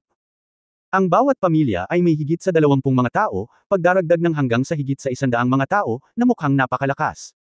Mahigit 100 metro lamang ang pagitan ng 2 panig, at hindi nagtagal ay naglakad sa layong 30 metro mula sa Yang Yiyu at huminto. Sa oras na ito, hawak-hawak ni Yang Yiyu ang dugong sanggol sa kanyang mga bisig, marahang tinapik ang ulo ng dugong sanggol, at naglakad pasulong. Gustong sumunod ni Zuantong at ng iba pa, ngunit itinaas niya ang kanyang kamay at sinabing, maghintay ka rito, dahil sinabi kong magpapalit tayo, gawin natin ito. Hindi ako magiging isang lalaking hindi tumutupad sa kanyang salita. Jin. Si Shisan at ang iba pang 5 ay natuwa nang marinig ito, iniisip na si Yang Yiyu ay talagang tulad ng sabi-sabi, isang taong may karakter. Hanggat maaari silang makipagpalitan ng masaya, magiging masaya sila, at hindi gagawa ng anumang bagay na mapahiya ang isang babae. Pagkatapos, matagumpay ang palitan, gagawin nila ang lihim na paraan at mabilis na umalis. Sa panahong iyon, hindi na makakahabol si Yang Yiyu kahit na gusto niya. Pagkatapos magsalita ni Yang Yiyu, nagpatuloy siya sa paglalakad, at si Zuantong at ang iba ay hindi sumunod sa kanya. Ang eksenang ito ay lubos na nasiyahan kay Jin Shisan. Si Xiong Huan ay may mga sugat sa kanyang katawan at ang kanyang mukha ay napakaputla. Nang makita niyang paparating si Yang Yiyu, may guilt sa kanyang mga mata. Sa sandaling ito, kahit na gusto niyang lumaban, wala siyang paraan. Ang kanyang buong katawan ay natatakan, at mayroon siyang lakas ngunit hindi ang kapangyarihan. Naglakad si Yang Yiyan sa layong 10 metro sa pagitan ng 2 gilid at huminto. Tumingin siya kay Xiong Huan at ngumiti, Huan, huwag kang matakot. Kung tutuusin, ang isip ni Xiong Huan ay isang teenager pa rin. Ito ay likas, at siya ay napaka-impulsive, ngunit siya ay nagtiwala sa kanya ng husto. Anuman ang mangyari, hindi niya hahayaang masaktan si Xiong Huan. Hindi siya nang ahas na gumamit ng dahas laban sa mga tao ng 5 Elements family, sa takot na saktan nila si Xiong Huan. Sa wakas, iminungkahi nilang makipagpalitan sa Blood Infant, at pumayag si Yang Yiyu dito dahil gusto niyang manood ng palabas at gustong iligtas si Xiong Huan. Nanunood ng palabas. Hehe, alam na alam niya ang sitwasyon ng Blood Infant. Sa oras na iyon, makikita niya kung paano mapahamak ang kabilang partido ng Blood Infant. Maaari ko bang tanungin ang iyong pangalan, kapatid? Tinanong ni Yang Yiyo si Jin Shisan, na nakahawak sa ulo ni Xiong Huan at nagkunwaring handang sampilan si Xiong Huan hanggang mamatay anumang oras. Kahit na ilang beses na niyang nakilala ang mga taong ito, hindi talaga ito ang tawag sa kanila. Hehe, ako si Jin Shisan, mula sa Five Elements Jin Family. Sabi ni Jin Shisan. Okay, kapwa Dawis Jin, sa loob ng 10 paghinga, sabay mong ibinato si Xiong Huan at ang Blood Infant sa isa't isa, ano sa palagay mo? Dahan-daang sabi ni Yang Yiyo. Kinaikit ni Jin Shisan ang kanyang mga mata at sinabing, Panginoon Yang, hindi naman sa hindi ako naniniwala sa iyo, maaari ka bang minampa? Oo naman. Tumanggo si Yang Yiyo at sinabi, isinusumpa ko na kung hindi ko ibibigay ang dugong sanggol kay Jin Shisan sa loob ng 10 paghinga, ako ay parurusahan ng langit. Okay, Franka, ako, si Jin Shisan, ay nanunumpa na ibibigay ko si Xiong Huan kay Yang Yiyo sa loob ng 10 paghinga, kung hindi, ako ay parurusahan ng langit. Umiling si Yang Yiyo at sinabing, hindi, kailangan mong magdagdag ng pangungusap para hindi masaktan si Xiong Huan. Si Jin Shisan ay natigilan at nalungkot, ngunit sa pagtingin sa dugong sanggol na malapit ng ibigay, tiniis niya ito at muling nanumpa at nagdagdag ng pangungusap na hindi sasaktan si Xiong Huan. Noon lamang nasiyahan si Yang Yiyo at tumanggo, simulan. Ang isang simpleng panunumpa ay napakabigat para sa kanilang antas. Nasiyahan ang magkabilang panig. Pagkatapos ay nagkatinginan sina Jin Shisan at Yang Yiyo at kinalkula ang oras sa kanilang mga puso. 10 hininga ang dumating. Hinawakan ni Yang Yiyo ang dugong sanggol sa kanyang mga bisig at bamulong, Daoyer, magpakabait ka, sasanduan kita mamaya. Nang matapos siya, nagsasalita, itinapon niya ang dugong sanggol kay Jin Shisan. Kasabay nito, inihagis ni Jin Shisan si Xiong Huan kay Yang Yian. Pareho silang gumalaw. Sa susunod na sandali, ginamit ni Yang Yian si Xiong Huan bilang kasangkapan at sinira ang selyo kay Xiong Huan, na nagsasabing, okay lang. Pumunta sa likod para hanapin ang iyong ama. Kuya yun, dinala ni Xiong Huan si Lawayo. Sige, ayos lang. Wala tayong talo. Wait and see na lang. Ngumiti si Yang Yian. Sa sandaling ito, tuwang-tuwa na sinalo ni Jin Shisan ang dugong sanggol at hinawakan ito sa kanyang mga braso. Nang makita niya ang dugong sanggol na hawak sa kanyang mga bisig noon, naisip niya na ang dugong sanggol ay talagang tulad ng alingawngaw, at walang panganib sa kanyang kamusmusan, kung hindi ay hindi maglalakas loob si Yang Yian na hawakan ito ng ganoon. Ngunit sa susunod na sandali ay alam niyang nagawa na niya ang pinakapanghihinayang bagay sa mundo. Wow! Ang dugong sanggol sa mga bisig ni Jian Shisan ay umiyak pagkatapos iwan si Yang Yian. Nang umiyak ang dugong sanggol, nagbago ang kulay ng langit at lupa. Nang marinig ni Jin Shisan ang pag-iyak ng dugong sanggol, agad siyang nakaramdam ng matinding sakit sa kanyang ulo. Siya ang orihinal na gumamit ng lihim na paraan upang umalis dito sa lokal na oras. Ngunit sa sigaw na ito, nagsimula ang trahedya ni Jin Shisan. Una, sumakit ang kanyang ulo, at pagkatapos ay nakaramdam ng lamig ang kanyang dibdib. Nang sumunod na sandali ay lumino ang kanyang ulo dahil sa sakit, ngunit nakita niya ang dugong sanggol sa kanyang mga bisig na tumutusok sa kanyang puso gamit ang buong braso nito. Kasabay nito, ang kapangyarihan sa kanyang katawan ay patuloy na nawawala. Biglang nanlambot ang kanyang katawan, at unti-unting lumabo ang kanyang kamalayan. Sa wakas, nang mawala ang kanyang malay, narinig ni Jin Shisan ang pangalawang sigaw ng dugong sanggol. Wow! Sa susunod na segundo, ang dugong sanggol sa kanyang mga bisig ay sumabog sa isang nakasisilaw na liwanag ng dugo, na kumalat sa isang putok. Sa huling sandali, narinig ni Jin Shisan ang hiyawan ng iba, at isa lang ang nasa isip niya, tapos na. End of this chapter. Kabanata 2999, umiiyak ang dugo na sanggol at dumadaloy ang dugo sa ilog. Hindi na nakikita ng River Jin Shisan ang nangyari, ngunit nakita ni Yang Yiyo at ng iba pa. At halos bumagsak ang mga eyeballs nila sa lupa. Hindi nila maiwasang dumura. Maging si Yang Yiyo, na nanunood ng lahat ng nangyari sa kanyang paningin, ay nakaramdam ng isang alon ng pagkibot sa kanyang puso at tuyong bibig. Nakita niya sa sarili niyang mga mata na nang umiyak ang dugong sanggol sa unang pagkakataon, ang mga mata ni Jin Shisan ay lumabo, at pagkatapos ay hindi gumagalaw ang maliit na braso ng sanggol na may dugo, at direktang tumusok ito sa puso ni Jin Shisan, at pagkatapos ay mabilis na nalanta ang buong katawan ni Jin Shisan, at sa isang kisap mata ito ay naging isang mummy. Nang tumunog ang ikalawang pag-iyak, ang dugong sanggol ay sumambulat na may nakasisilaw na liwanag ng dugo sa buong katawan nito, at ito ay diretsyong lumabas ng malakas. Kumalat ng husto ang ilaw ng dugo, ngunit nang makarating sa kanya ang ilaw ng dugo, tumigil ito. Ngunit ang noo ni Yang Yiyo ay natatakpan ng malamig na pawis. Dahil naramdaman niya kung gaano kalakas ang pressure na nagmumula sa dugong sanggol pagkatapos na pumutok ang ilaw ng dugo, na nagpanginig at nagpawis sa kanyang puso. Wala pang 3 paghinga, nawala ang liwanag ng dugo. Ngunit nang tingnan ito ni Yang Yian, ang mga tao ni Jin Shisan at Warren sa kabilang panig ay naging 5 mummy at bumagsak sa lupa. Ang mas nakakatakot ay ang mahigit 10 metro sa likod ni Jin Shisan at Warren ay ang daan-daang tao ng kanilang 5 elementong pamilya, at sa sandaling ito. Sa sandaling ito, lahat sila ay naging mga mami. Wala na.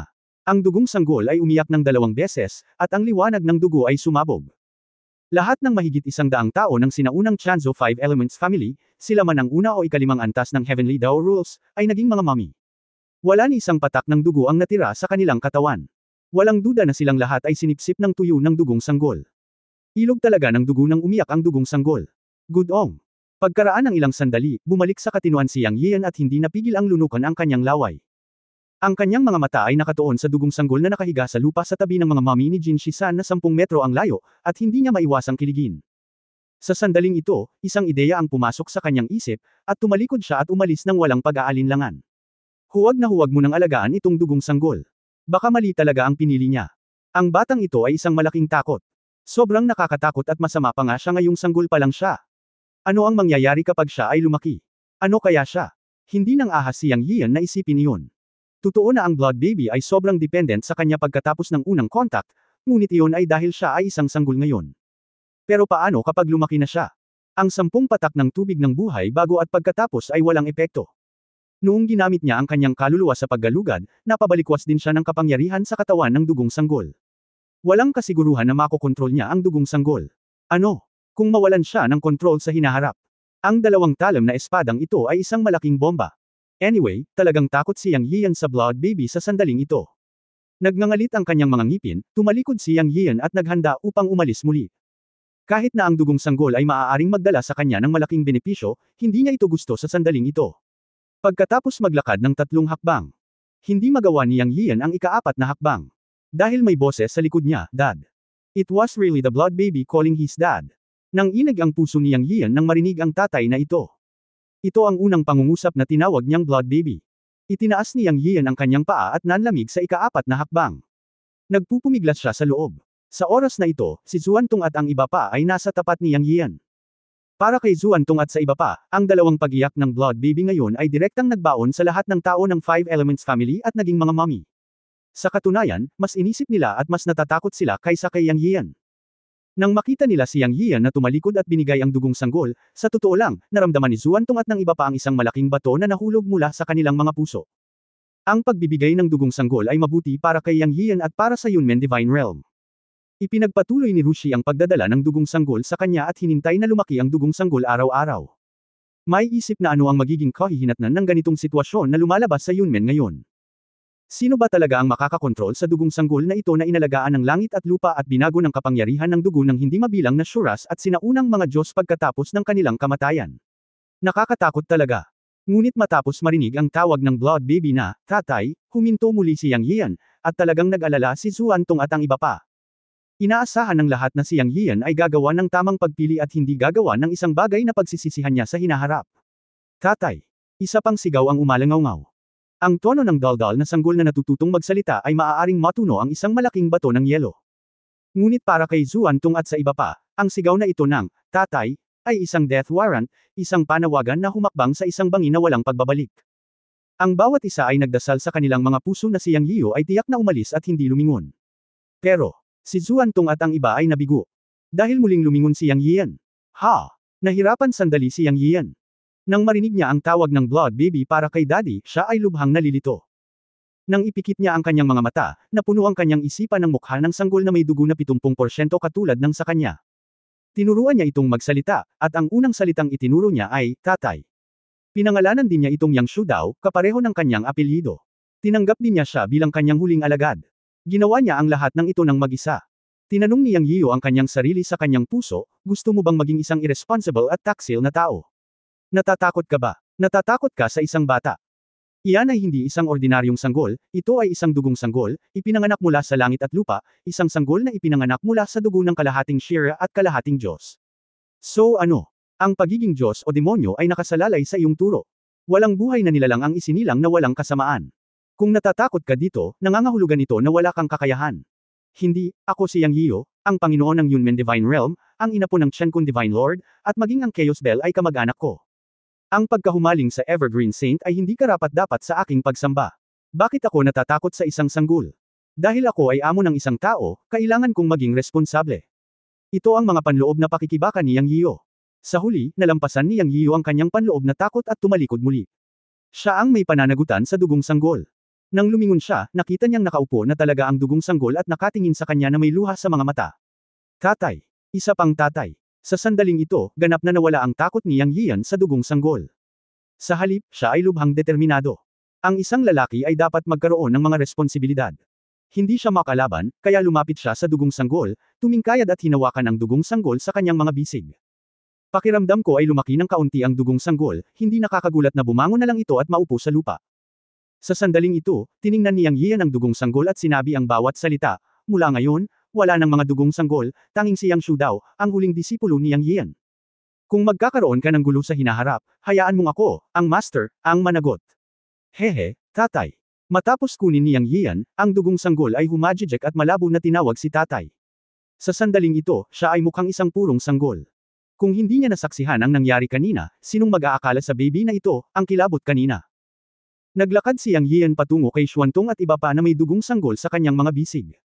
Natural na nakita niya kung gaano kalaki ang pag-asa ni Xuantong at ng iba pa na iiwan niya ang dugong sanggol, at alam din niya ang mga alalahanin sa puso ni Xuantong at ng iba.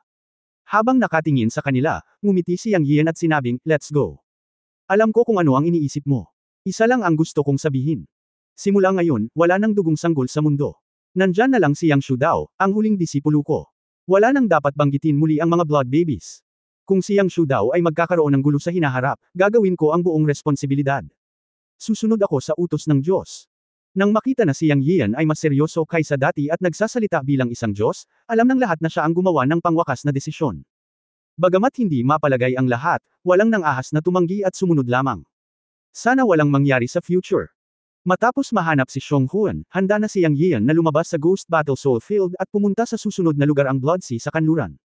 Noong kasama ko si Shenlong Yuming noon, paano ko naplano ang ruta para sa pagsasanay sa God's Domain? Ngayon umalis tayo dito sa isang tuwid na linya. Ang paglalakbay sa Ghost Battle Soulfield Sheerfield ay sapat na para maasa ng lahat ang kanilang mga kasanayan, at ito ay kahanga-hanga. Ang pinakamalaking pakinabang ay tinanggap ni Yang Yian ang isang huling disipulo, si Yang Shu daw. Siyempre, parehong nagkaroon ng pagkakataon sina Medusa at Granny Sandfox na makapasok sa ikalimang antas ng Heaven Refining Dao Rules. Ang iba ay nakaranas ng buhay at kamatayan ngunit pinainit din ang kanilang mga puso ng Dao, na itinuturing na mabuti.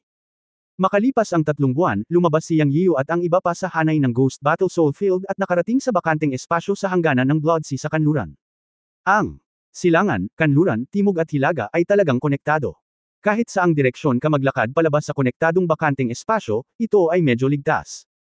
Gayunpaman, hindi sila nakatagpo ng iba pang puwersa na nang-agaw ng mga dugong sanggol sa daan. Nakatagpo nga sila ng ilang dugong hayop, ngunit lahat sila ay tumakas dahil sa pagkakaroon ng mga sanggol na may dugo.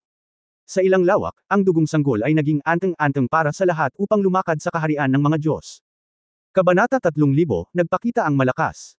Pagkatapos umalis sa Ghostly Battle Soulfield, nag-utos si Yang Yiu ng maikling pahinga, at ang susunod na hakbang ay pumunta sa Blood Sea sa kanluran. Pagpasok sa mundo ng mga Diyos, maaari kang pumunta sa 5 lugar ng silangan, timog, kanluran, hilaga, at gitna. Pagkatapos umalis sa gitna, maaari kang pumunta sa iba pang 4 na direksyon upang tingnan. Iba-iba ang bawat lugar. Ang isa pang mas mahalagang punto ay nais ni Yang Yiu na mahanap ang Rabbit Lord at ang Little Phoenix. Basta andito kasiguradong mahahanap mo sila. Pagkatapos pumunta sa Blood Sea, ang huli ay ang Blood Beast Mountain Range sa hilaga, at pagkatapos ay ang gitna. Ngayon ay nakatapak ka na sa Blood Forest sa timog at sa Ghostly Battle Soulfield sa silangan. Gutom na si Papa. Nang makaupo upang magpahinga, nagsalita ang dugong sanggol. Hindi ba't sinabi ko na dapat mong tawagin akong master sa hinaharap? Mapait na ngumiti si Yang Yiu, iwinagayway ang kanyang kamay at binigyan ang sanggol ng dugo ng 3 patak ng tubig ng buhay. Sa panahong ito, lumaki ng kaunti ang dugong sanggol. Ngayon ay unti-unti na siyang natutong maglakad, at matutong magsalita at magbigkas ng mga salita ng mas malinaw. Lahat ng iba ay mabuti, ngunit palagi niyang tinatawag na ama si Yang Yiu. Siya. Maraming beses na itong naitama at hiniling sa kanya na tawagan si Master, ngunit hindi pa rin nagbabago ang dugong sanggol. Salamat, tatay. Ang dugong sanggol ay lumunok ng 3 patak ng tubig ng buhay, at lubos na nasiyahan. Magalang siyang nagpasalamat sa kanya. Siyempre, ang pagiging magalang na ito ay itinuro sa kanya ni Yang Yiu sa mga araw na ito. Napaka-flexible niyang magsalita at sumakay sa leeg ni Yang Yiu. Ang dugong sanggol ay talagang napakahusay na kumilos sa daan. Ito ay nagpasaya kay Yang Yiu. Sa simula hanggang ngayon, medyo masunurin siya at hindi maingay. Kapag siya ay nagugutom, hihilingin niya kay Yang Yiu ang tubig ng buhay. Sa natitirang oras, sasakay siya sa leeg ni Yang Yiyo at titingin sa lahat ng bagay sa mundo na may kakaibang mga mata. Kapag nakikipag-chat si Yang Yiyo kay Zuantong at sa iba pa, kung minsan ay nagmumukha siyang maalalahanin at tila napaka-introvert. Ano man ang sinabi ni Yang Yiyo, gagawin ng Blood Baby. Ito ay isang napaka-optimistikong estado. Sa ngayon, ang Blood Baby ay hindi nagpapakita ng anumang senyales ng kasamaan, na nagpaga ng pakiramdam ni Yang Yiyo, Zuantong at iba pa. Ang takot ay na habang lumalaki ang dugong sanggol, ito ay magpapakita ng kanyang masamang panig, o kahit na mawalan ng kontrol. Buti na lang at hindi nangyari. Ang batang ito ay isang blankong papel na ngayon. Tinuruan siya ni Yang Yian mula simula hanggang wakas. Ang higit na naitanim niya sa dugong sanggol ay ang kabaitan, tulad ng pagtulong sa kapwa, paggalang sa mga guro, at iba pa.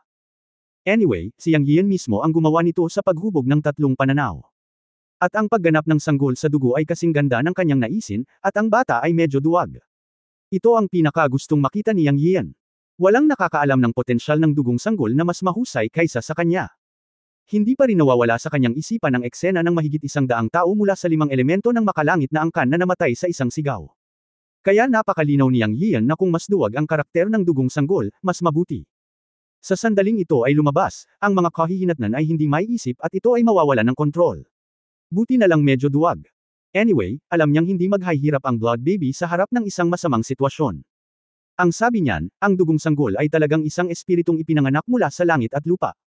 Nakakatakot lang ang pag-unawa. Minsan ay tinuturuan siya ni Yang Yian ng ilang katotohanan, at gagawa siya ng mga hinuha mula sa isang halimbawa, na ginagawang hindi makapagsalita si Yang Yian at hindi alam kung paano sisigot. Naisipan niyang turuan siya ng ilang mga pamamaraan ng paglilinang, ngunit pagkatapos pag-isipan ito, nagpa siya siyang kalimutan ito. Maghihintay siya hanggang sa bumalik siya sa Yunmen. Itatago na lang niya ang dugong sanggol sa kanya pansamantala at itanim sa kanya ang ilang masunurang ideya. Ayaw niyang mawala ng kontrol ang dugong sanggol balang araw at hindi na ito magawang wakasan, kaya't ikanintal niya sa kanya ngayon ang 3 pananaw ng pagkamasunurin at kabaitan, na magiging kapaki-pakinabang sa kanyang paglaki sa hinaharap. Sa ngayon, hindi pa rin pinapayagan ng Blood Baby na hawakan ito ng sinuman, at kung sino ang mahawakan nito ay magdurusa. Siyempre, hindi ang dugong sanggol ang aktibong umaatake. Natuklasan ni Yang Yiyo na may kapangyarihan sa dugong sanggol na kusang umaatake sa iba. Maliban kay Yang Yiyo, walang makakalapit sa Blood Baby. Kahit si Yang Yiyo ay hindi makita ang kapangyarihan sa dugong sanggol, at hindi siya nang ahas na obserbahan ito. Para dito, hinayaan lamang ni Yang Yiyo ang dugong sanggol na matutong pigilan ang kanyang sarili, kontrolin ang kanyang emosyon, at huwag atakihin ang kanyang sariling mga tao. Bagamat tumanggo ang dugong sanggol, hindi alam ni Yang Yiyo kung magagawa niya ito. Pagkatapos ng lahat, ang sanggol na may dugo ay sanggol pa rin, at ang kasalukuyang laki at katalinuhan nito ay hindi hihigit sa 2 taong gulang. Ito ay pagkatapos lamang lumaki sa panahong ito. Ngunit totoo na ang physical fitness ng Blood Baby ay napakalakas, hindi sigurado si Yang Yian kung gaano ito kalakas. Kaya't huwag mo na itong tignan na bata pa, nakabisado na nito ang mga pangunahing kaalaman sa pagsasalita at paglalakad. Dower, manatili ka rito at huwag hawakan ang iyong buhok. Pagkaupo ni Yang Yian, hinawakan ng dugong sanggol ang kanyang buhok. Medyo curious pa ang bata. Oh, ang dugong sanggol ay tumugon at tumigil sa paggalaw.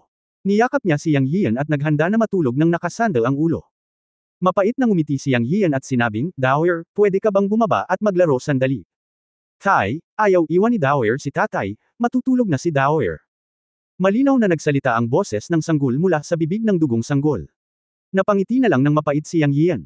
Sa paglalakbay na ito, hinayaan niya ang dugong sanggol na subukang lumakad ng mag-isa, ngunit hindi umalis ang bata at nanatili sa kanya sa lahat ng oras. Siyempre, hinawakan niya siya sa kanyang mga bisig sa simula, ngunit pagkatapos niyang lumaki sa isang bilog, hindi na niya kailangan pang hawakan, ngunit sumakay siya sa kanyang leeg at iniwan si Yang Yian. Okay, Dower, matulog ka na. Walang pagpipilian si Yang Yian. Naisip niya na mas maganda siguro kapag lumaki ng kaunti ang Blood Baby. Pinanood ni Zuantong at ng iba pa si Yang Yiyo at ang dugong sanggol na nagkakasundo, at ang kanilang mga alalahanin ay napawi. Sa ganitong sitwasyon, tila kayang ganap na gabayan ng Panginoong Diyos ang dugong sanggol. Sa katunayan, ang higit nilang inaalala ay ang dugong sanggol ay aatake kay Yang Yiyo, at kung ito ay babalik sa Yunmen Divine Realm sa hinaharap, ang Blood Baby ay mawawala ng kontrol at masasaktan ang sarili nitong mga tao. Pero ngayon parang wala lang. Napakahusay ng pag-uugali ng Blood Baby, kahit na sa tingin nila ay cute ito at gusto itong yakapin at asarin, ngunit sa nakaraang karanasan ni Ouching at Lola Xiaoho, lahat ay nagpigil, alam nilang si Yang Yiyo lang ang kinikilala ng Blood Baby, kung sino ang malalapit ay magdurusa. Ang lahat ay nagpahinga sa lugar, at ang susunod na hakbang ay ang pagpunta sa dagat ng dugo. Hiniling ni Yang Yiyo kay Zuantong na sabihin kay Daye ang tungkol sa kapaligiran ng Blood Sea. Kung ano ang alam niya mula sa mga Cloth Echo ng Dao Palace, kasama ang nakaraang pagsasalaysay ni Shen Nung Yuming, ito ay magiging isang benepisyo upang malaman ang higit pa. Nang ang lahat ay nag-uusap tungkol sa dagat ng dugo, sa isang tiyak na sandali, ang sanggol na may dugo na si Yang Shudao, na natutulog sa leeg ni Yang Yiyo, ay biglang nagtaas ng ulo at tumingin sa langit. Tatay. Blood infant na tinawag na Yang Yian. Anong problema ni Dower? Bakit hindi ka natutulog? Inakala ni Yang Yian na gutom na naman ang bata. Itinaas ng Blood Infant ang kanyang maliit na kamay at itinuro ang langit. Tumingin si Yang Yian sa direksyon ng maliit na kamay ni Blood Infant na nalilito. Wala siyang nakita. Ang mundo ng gods, domain ay madilim at takip silim, at ang kalangitan ay kulay abo at maulap. Sa ilalim ng espesyal na kapaligiran, ang mga tao ay hindi nang ahas na lumipad sa kalangitan, at kadalasan ay lumakad sila sa lupa. Tatay, parating na ang mga tao. Itinuro ng Blood Infant ang langit at muling sinabi. Sa pagkakataong ito ay biglang tumayo si Yang Yian, nang hina ang kanyang mga mag-aaral, at nakaramdam siya ng hininga na nagpapalpitate sa kanyang puso, na siyang direksyon ng langit na itinuro ng Blood Infant. Sa sumunod na sandali, lumitaw ang kaunting liwanag sa di kalayuan, ngunit di nagtagal ay naging mas maliwanag at palapit. Sa isang kisap mata, nasa itaas na nila ito. Ito ay isang matandang lalaki na mukhang mga 80 taong gulang. Palakas ng palakas ang pressure ng taong dumating, at lubha siyang lumapit sa kanila. Halatang hindi mabait ang dumating. Pagkatapos tumayo ni Yang Yiyo, si Xuantong at ang iba pa ay may nakitang mali. Isa-isa silang tumayo at pinalibutan si Yang Yiyo, naninigas ang buong katawan nila. Ang master ay si Hidao, isa sa 3 dakilang Dharma Masters ng Tiansheng Temple ng 33 Heavens Palace, ang ikatlong Dharma Master Zuchu, ang unang antas ng Hidao. Lumapit si Chunyang King Kong na may bahagyang panginginig. Narinig ni Yang Yiyo na si Chunyang King Kong ay labis na natatakot sa taong ito. At si Yang Yiyo mismo ay hindi inaasahan na ang isang malakas na tao sa antas ng Hidao ay makakahanap sa kanya ng ganoon kaga. Yung isa na dumating ay isa talaga sa 3 dakilang Dharma Masters ng Tiansheng Temple ng 33 Heavens Palace, ang kanyang matandang kaaway, at ang 3 dakilang Dharma Master sa ilalim ng Emperor. Sa simula, ayon sa mga salita ni Duan Xingang, hindi siya gagawa ng aksyon ng madali, maliban kung may makasakit sa 33 Heavens Palace, o nakatagpo ng buhay at kamatayan ng Heavenly Clan. Ngayon ito ang mundo ng mga Diyos. Nang patayin niya si Ye Hanbing noong araw na iyon, sinabi ni Ye Hanbing na magkakaroon ng isang Hidao na maghihiganti sa kanya, ngunit hindi sumang-ayon si Yang Yiyo. Dahil may hindi nakasulat na tuntunin sa God Realm na ang malakas na Hidao ay hindi kikilos laban sa mga Diyos sa ibaba ng Hidao Realm. Ngayon ay tila hindi ito ganap na totoo. Ang makapangyarihang Hidao Master na ito na nagngangalang Zuchu ay lumitaw dito, na nagpapahiwatig na siya ay darating para sa kanya. Dalawa lang ang dahilan, ang paghihiganti kay Ye Hanbing, o ang paghabol sa dugong sanggol. Kailan lumitaw ang makapangyarihang Hidao Master, kinabahan ang lahat. Kasama si Yang Yiyo, ito ang unang pagkakataon na nakaharap niya ang isang Hidao na kaaway sa totoong kahulugan. End of this chapter. Pahingi naman ng like, share at subscribe mo na rin para updated ka sa susunod na kabanata. Salamat.